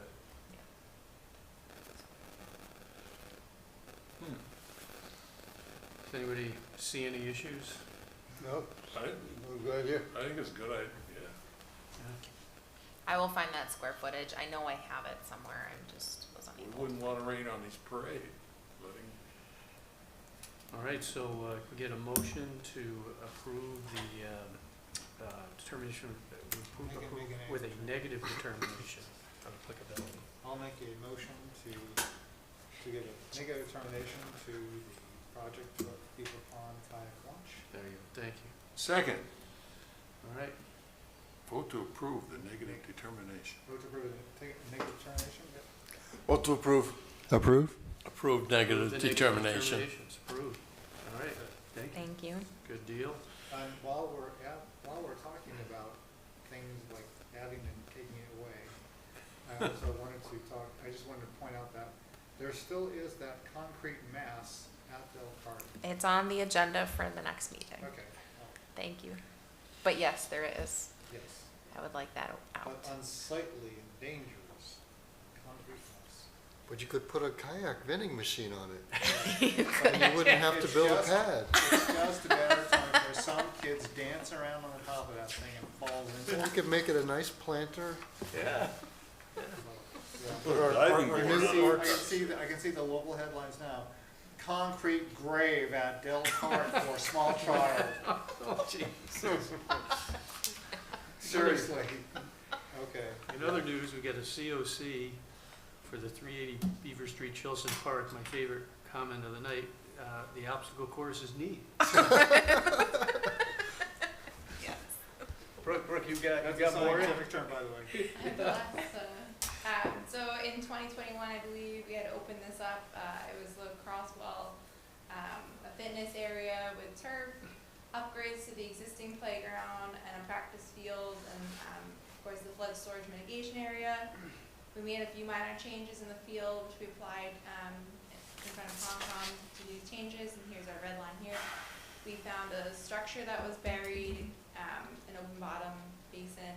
We raised that to grade to provide more infiltration because the soils out there are very sandy and very good to drain. The cross wall, we made a few minor adjustments. The flood storm mitigation area was shifted and reshaped so we can actually access the site. We didn't install the proposed fences, but we did install additional trees, seating, concrete walkways for accessibility outside of the resource areas. So we're just requesting the certificate of compliance for that project. Seems good, right? Good, yeah. All right, Richard, you want to give us a motion to approve the certificate of compliance? How come he's getting all the positive ones? I was thinking we were gonna save Union. Oh, yeah, sure. Just to balance it out. Yeah, Yeah, because you're gonna stick me, Yeah. it's coming right up. He was getting grumpy down here. You gotta live. I'll make a motion to approve the certificate of compliance for 380 Beaver Street, Chilson Park, and the neat obstacle course. Second. Vote to approve. Approve. Approve. Approve. Approve. Vote to approve, all right, approve, thank you, All right, Brooke. thank you, that's my All last right. one. And Thanks, the Brooke. never-ending story comes. See? Balance. I thought that's why you came tonight. Is there any projection of feel how like we just did that. possibly long this years? It could. Okay, It's I'll been give you- two. I'll give you a motion to increase the violation enforcement order for 305 Union Street for another 30 days. Second. Vote to approve. Reluctantly vote to approve. Yes. Approve. Approve. Approve. Vote to approve and extend, unfortunately. All right, What if we just ignored it? Probably So not. there is the possibility for the commission to drop the enforcement, but then there's nothing on record to encourage her to remediate. When did you deal with the state? Remember that? Yes. When you're gonna happen? If the commission would like to request me to reach out to TEP, I can. I've been advised by town council because she has received counsel to let them take care of it on their side. Okay. Assuming they ever will, yes. Yeah. So if the commission recalls, she is looking to sell. So either she will have to settle this for a buyer because they're going to request her to settle it, or a buyer will take it on and likely want to remediate it immediately. So So is that part of the, like, is that on their deed, almost like an NOI would be? it's like a lien, yeah, It is, okay. Yep. Good to keep it on record. exactly. Yeah. It's just an aggravation, that's all. I know.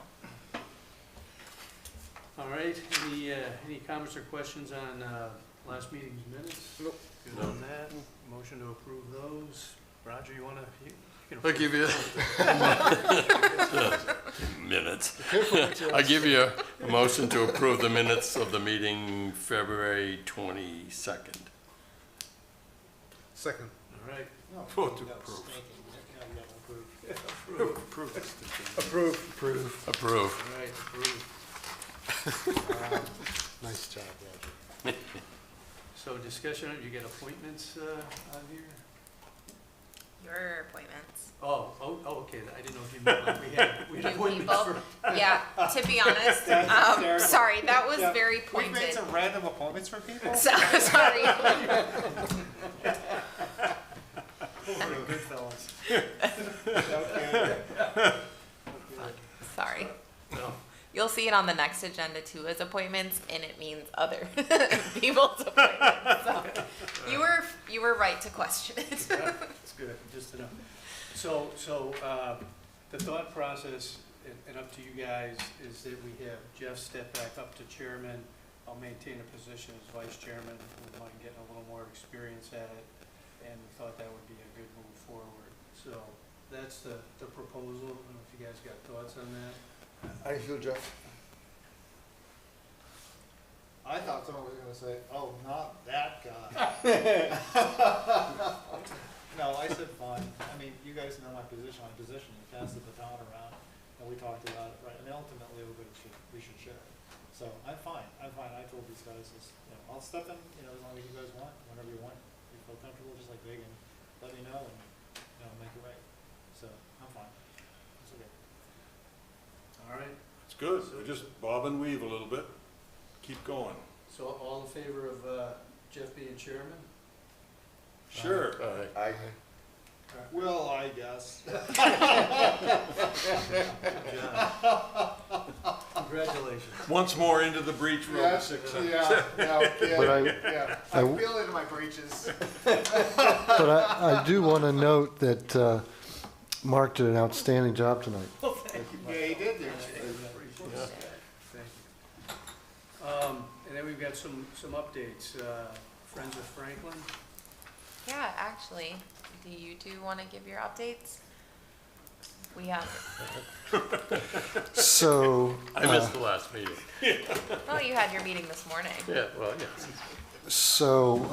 Pat had to step down from leading Friends of Franklin Conservation. So Roger and I are going to co-lead it. All right. And we had a meeting on the 4th, and Bricolai went through a whole litany of plans. I mean, we are moving out. Yeah. So it was great. I took notes, so Bricolai, if I miss anything, let me know. So we're going to be celebrating Earth Month here in Franklin. Starting out with a pizza party at 4:30 p.m. on the April 4th for all members and prospective members. Please come. Michael, can I ask you, how's that information getting out, schedule?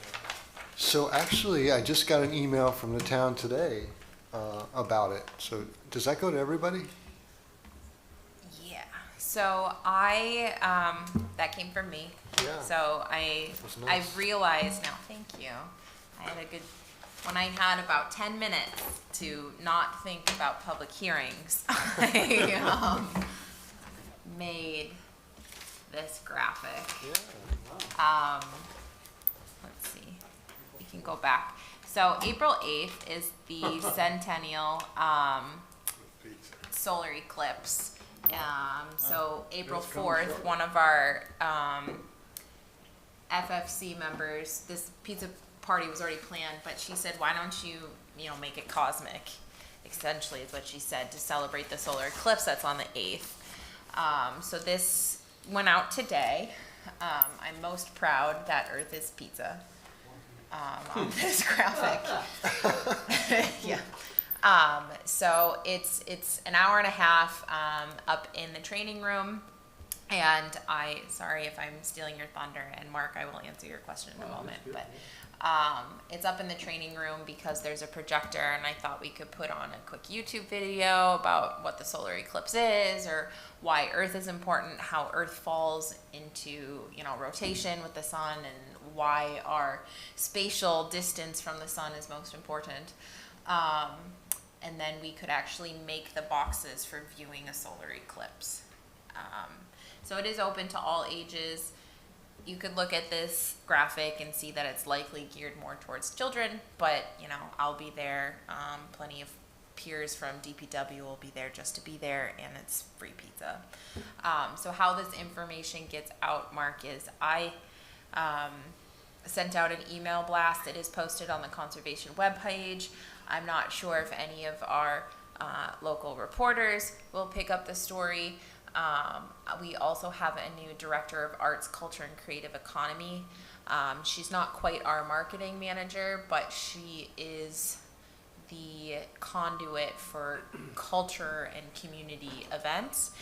So I met with her today, and she's actually going to create a calendar for Earth Month. So we have several activities planned, which I can get into in a little bit, but I want to kick the mic back to Michael. So that's all of April? All of April. Earth Month. So, there were about 7 of us on the call, and and then you also talked about potentially doing woods walks in April, and 20 April is when the town is the rec department's doing the cleanup for Earth Day. Yep. So I know we haven't talked yet about what we're doing, or have we? Maybe I missed it. I had mentioned about a month and a half ago at a meeting, I asked if the commission would be okay combining on April 20th. And I did receive head nods, but if you would like to do your own event, that's fine. I just figured for scheduling and just ease of, it's much easier, especially for me, to collaborate amongst town departments to be able to do something. So.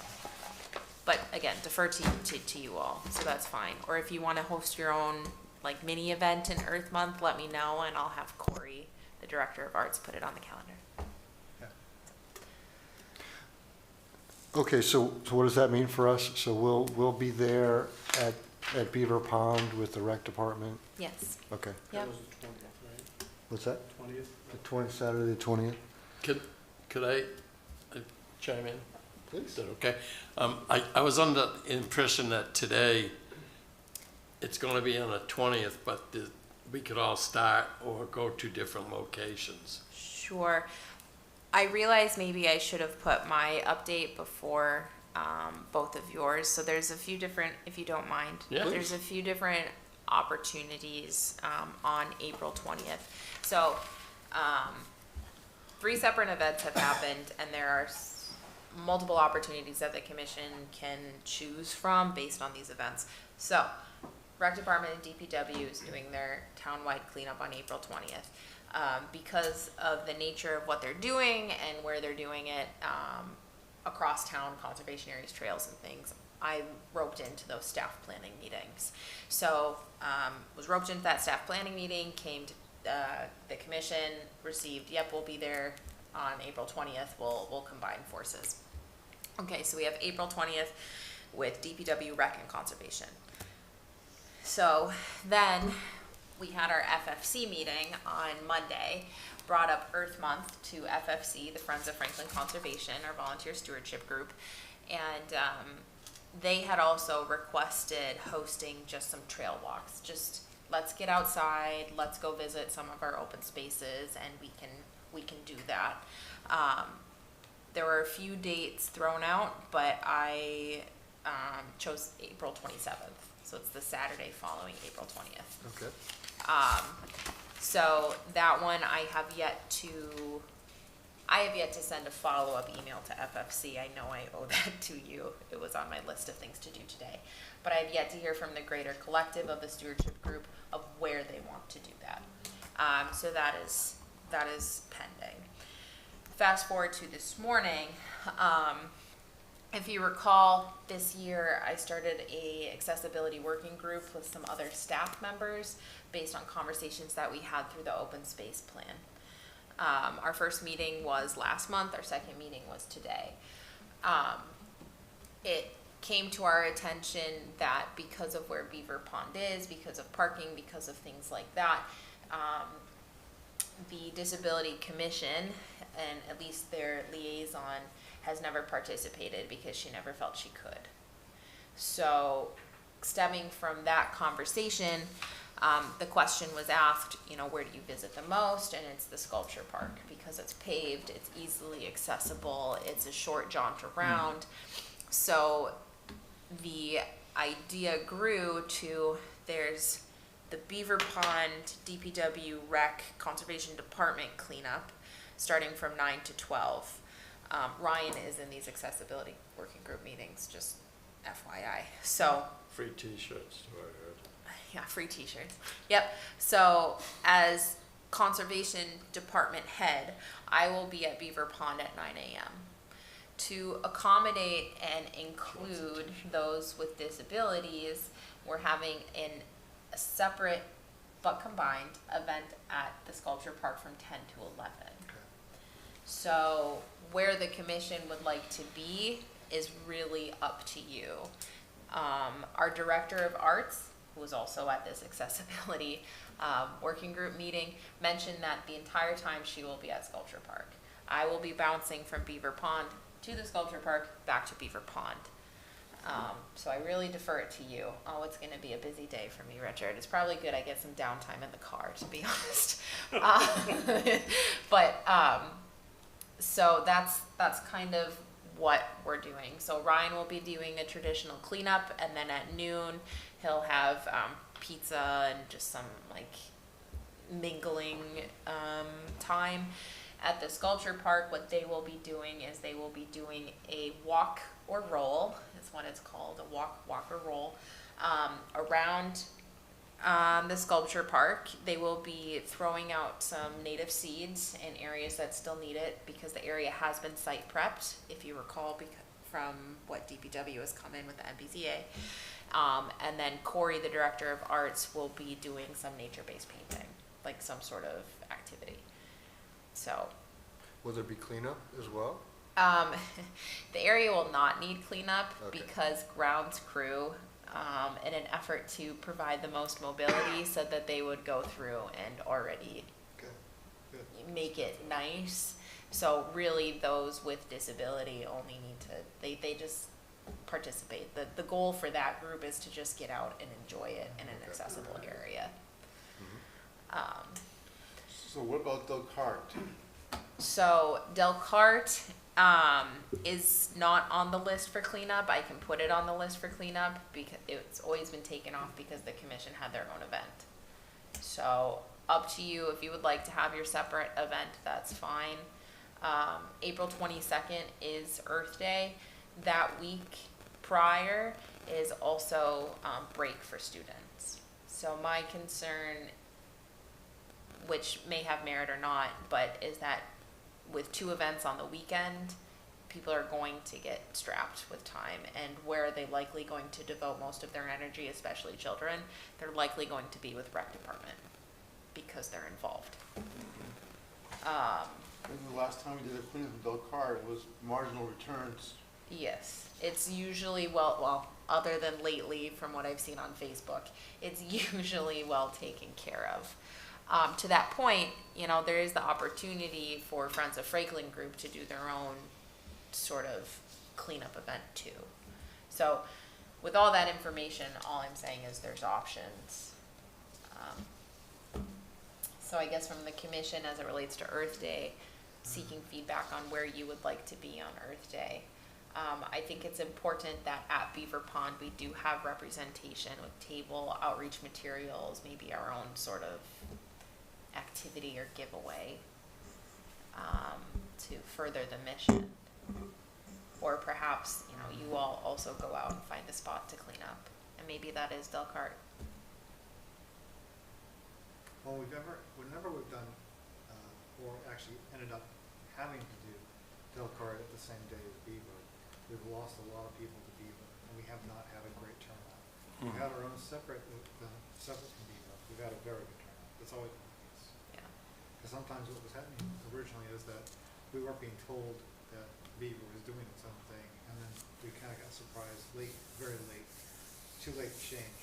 And then we basically ended up with an anemic response. Yeah.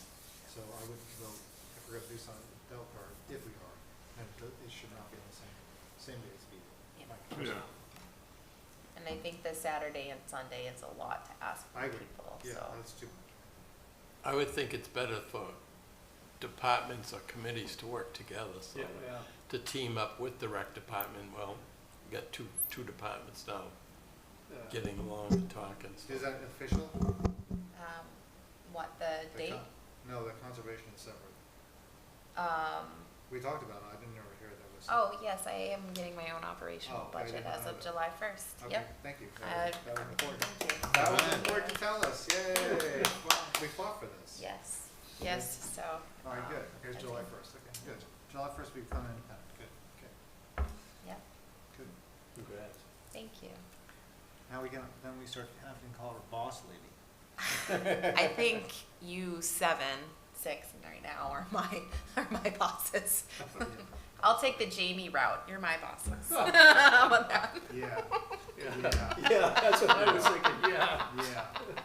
Sorry. Yeah. Hey, I tell applicants I don't make the rules. You do. See, I'm Switzerland in this. No, you're the Bene Gesserit behind the scenes. Yeah, yeah. I keep myself She humble. told us to do it. Yeah. It was the voice. Okay.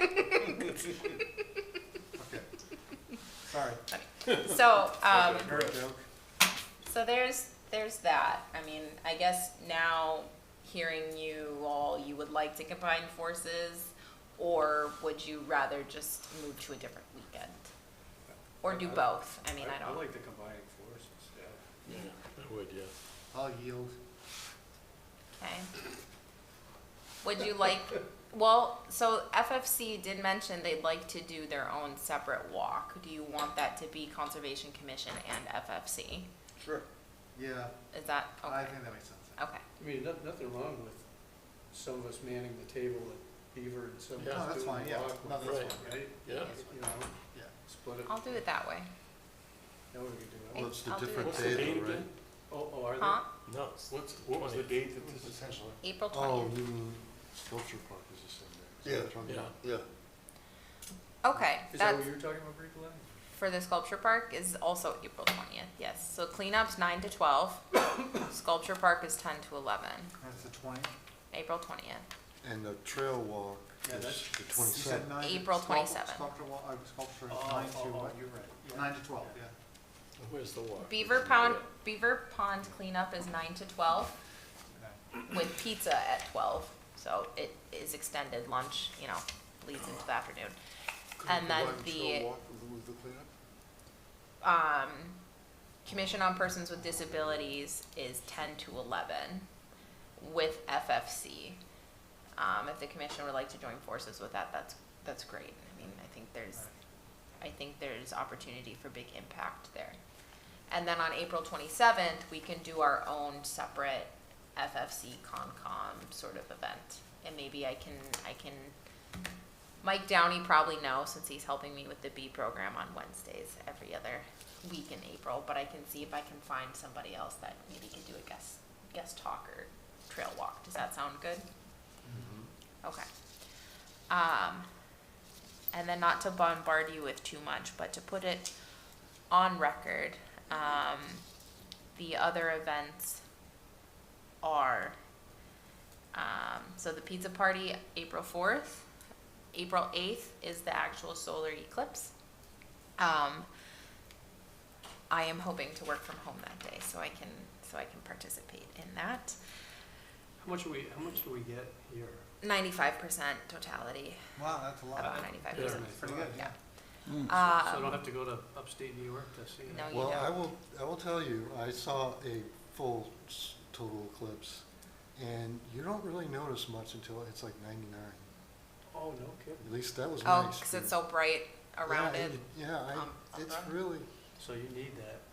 well, we'll see. I Yeah. mean, I guess I didn't really know when 99 hit, but Yeah. it seemed like it was very, I have half a mind to drive up to northern Vermont. it's probably worth it. I really do.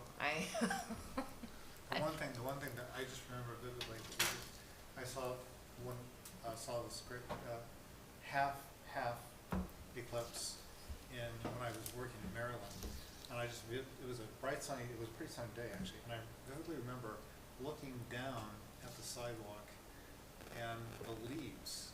You could see the shadows of the leaves because it was bright, but all the shadows were half shadows. Cool. Like they were cut in half. It was really weird. Like it That's was like, cool. that's weird. Like what's this weird pattern on the concrete? It's like, it was very wild. So we have that on April 8th, and then April 20th, townwide cleanup with the piggyback on Commission on Persons with Disabilities, and then the Conservation Commission, FFC, April 27th event. And then the B program, we're up to about 100 registrants last time I checked. So that is a cap of about 40 in-person residents, and then the rest will be Zoom. And we're even getting requests of registration from way out in the Berkshires. So it's really exciting.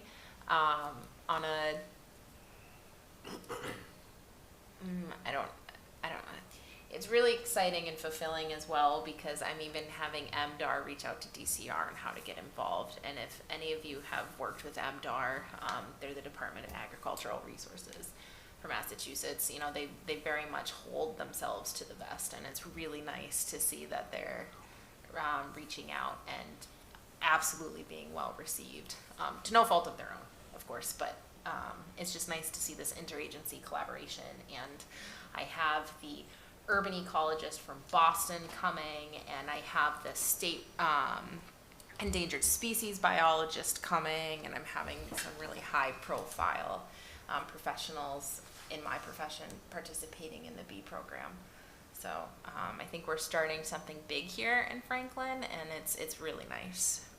Maine has its own certification program, Vermont has its own certification program, Oregon has its own certification program, but Massachusetts just doesn't. And that's what we're building here. So super exciting on that front. And then the last thing that I have really is the master plan liaison update. So Megan is still staying on master plan and is our liaison. So she does have, so they had a public engagement event on the SNET a couple weeks ago. They didn't have a big turnout, but they were able to meet people on the SNET as they were walking. The next large public outreach is Saturday, March 23rd. This is for the master plan at large, so it's every subcommittee. Megan right now is looking to schedule the next open space, natural resource, cultural, and heritage subcommittee meeting that she chairs to pose and brainstorm ideas on how they will engage residents to get answers. I've heard from Amy Love, who's the staff liaison on master plan, that each subcommittee has a competition of who will get the most respondents. Well, Amy just sent out that Yep.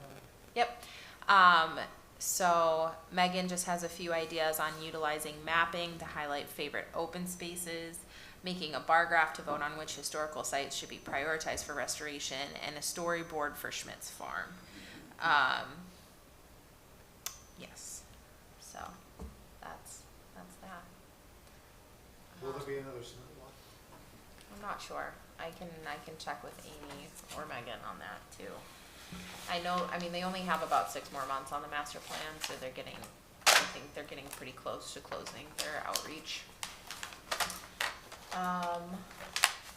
Michael, do you have anything else on the Friends of Franklin there?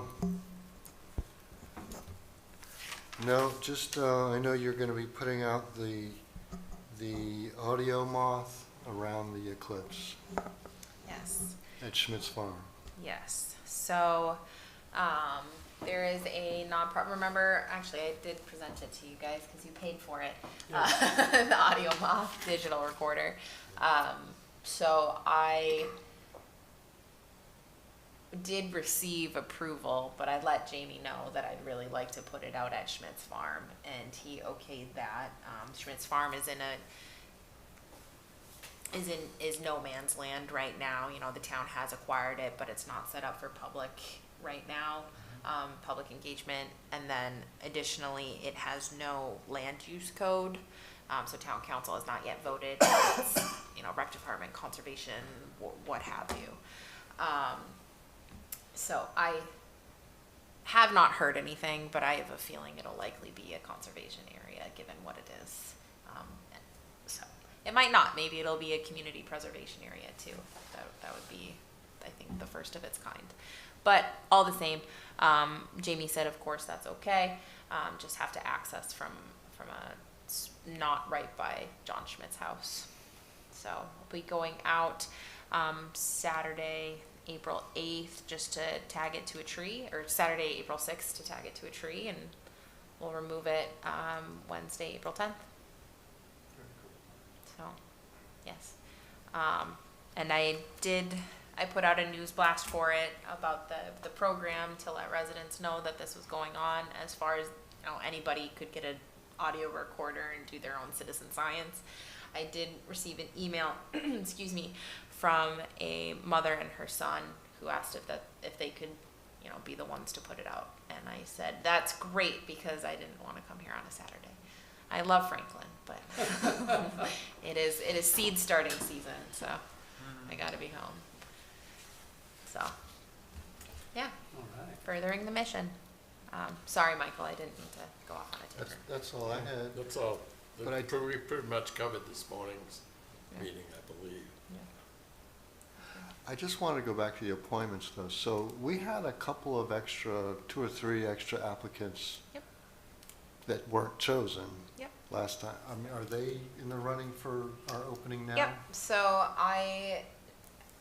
that's something that I'd actually like to talk to the commission about. So I've received a handful, I think 5+ new applications.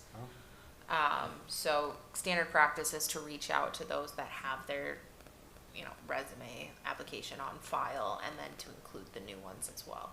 So would the commission like to bring everybody in for a Q&A at the next meeting? I have it on the agenda.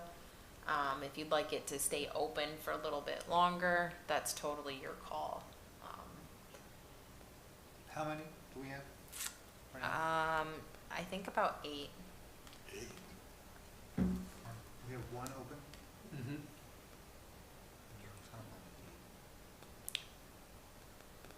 So I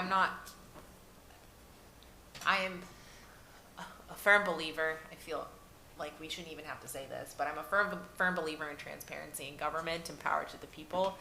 But if you would like me to take a first look, or if you would like your chair to take a first look, you know, find some really strong applicants and then bring them in front of the commission, that goes against the transparency in government. You know, if you would like, I could put all the applications in your Google Drive, and we could figure out a way for all of you to tell me, you know, who you would like to see, and then we could rank it, and I could pick the top 4, however you want. I also don't know how long you want the vacancy open. We accept applications rolling. So somebody may not see it today, somebody may see it in 2 weeks. Having 8 people come in for one of our meetings No, seems a well- little bit, And I was thinking, Ray, I think even last time, do we have a guy here who didn't even live in town? Right, did. so, With Franklin Flex Space, yes, the developer for Franklin Flex Space. so, I kinda like the idea of all of us going through them, Okay. like picking the top 3. Well, I would say, yeah, I think I would agree with that. Why don't we, I would say this. Why don't we pick the top 1, 2, 3, 4, 5, and then from that, basically, that's the score, the total score. And then basically from that, we have 3, he picks out 3. It looks like that we all collectively, like, these 3 people really well. Let's have those guys. Yeah. And if we don't get anything, then we'll just do it again. Yeah, I like that. Right, we'll take those off and then put the bot out again. Would you like me to, for example, obviously the vacancy is going to be kept open in perpetuity until we have somebody, but keep this current cohort, accept applications until like next Friday, email them that Yeah. we'd like to request them at our next meeting on the 21st. Or I could just email everybody we have now and give them a little bit more time to prepare, that we'd like them. No, that doesn't work because we need to Well, I sift think we through wanna see, applications. like, we just wanna see 3. Okay. We're just gonna do Yeah. 3. We're not gonna do like all of So do you just want to see what we have now? Yeah, Let I me would know by put- next put all the- Wednesday. Put all the resumes in the Google Drive. Yep. So, and then I think if we had a little spreadsheet, and Yep. then we could just remember, basically candidate with 1 through 8, we actually just mark it 1 through 5. Yep. For each one of us, Yep. and then you can total the scores and whatever it is. Okay. Would you have enough time to do that by next Thursday, Yes. let's say? Okay. Yes. Then I will do that it won't tomorrow. take long. No, exactly. Because some people will be obvious, it's like, okay, that looks, because what you're looking for, to be honest, you're looking for, obviously fit, but you're also looking for skill sets. Because, one of the things that we've been pretty good about is, we have a wide diversity of people, and they complement each other. We've always had that, we've always done that pretty well, right?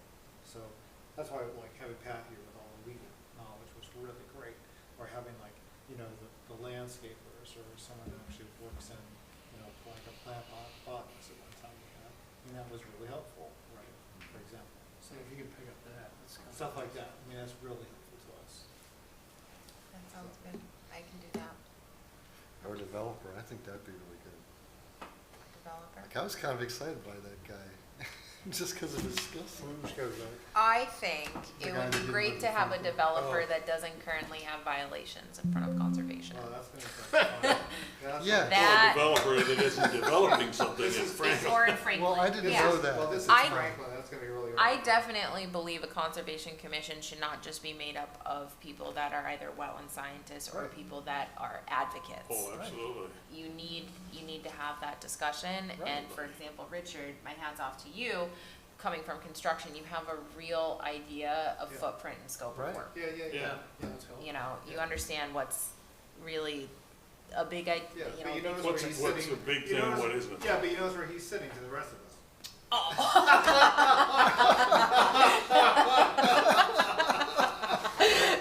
Yeah, we don't associate with that guy. Okay, I can do that. And then, did you two have anything else? Because I have one other announcement. Thank you. Vernal pools are starting to get active now. We've had our big night, so we're having large migration of amphibians. So, not that, I don't know who's watching at home, This is but why I don't. it's noisy. Yeah, this is when it gets noisy. peepers. So, I love the people. just Yeah. watch your crossings, and if you find anything outside, please let me know, because I take joy in that. So. Yeah, and that's all I got. All right, anybody else? Good. Motion to close? Motion to close. Second, Close. close. Close.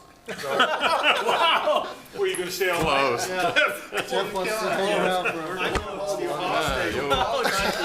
Was working us there for a minute. Are we or are we not?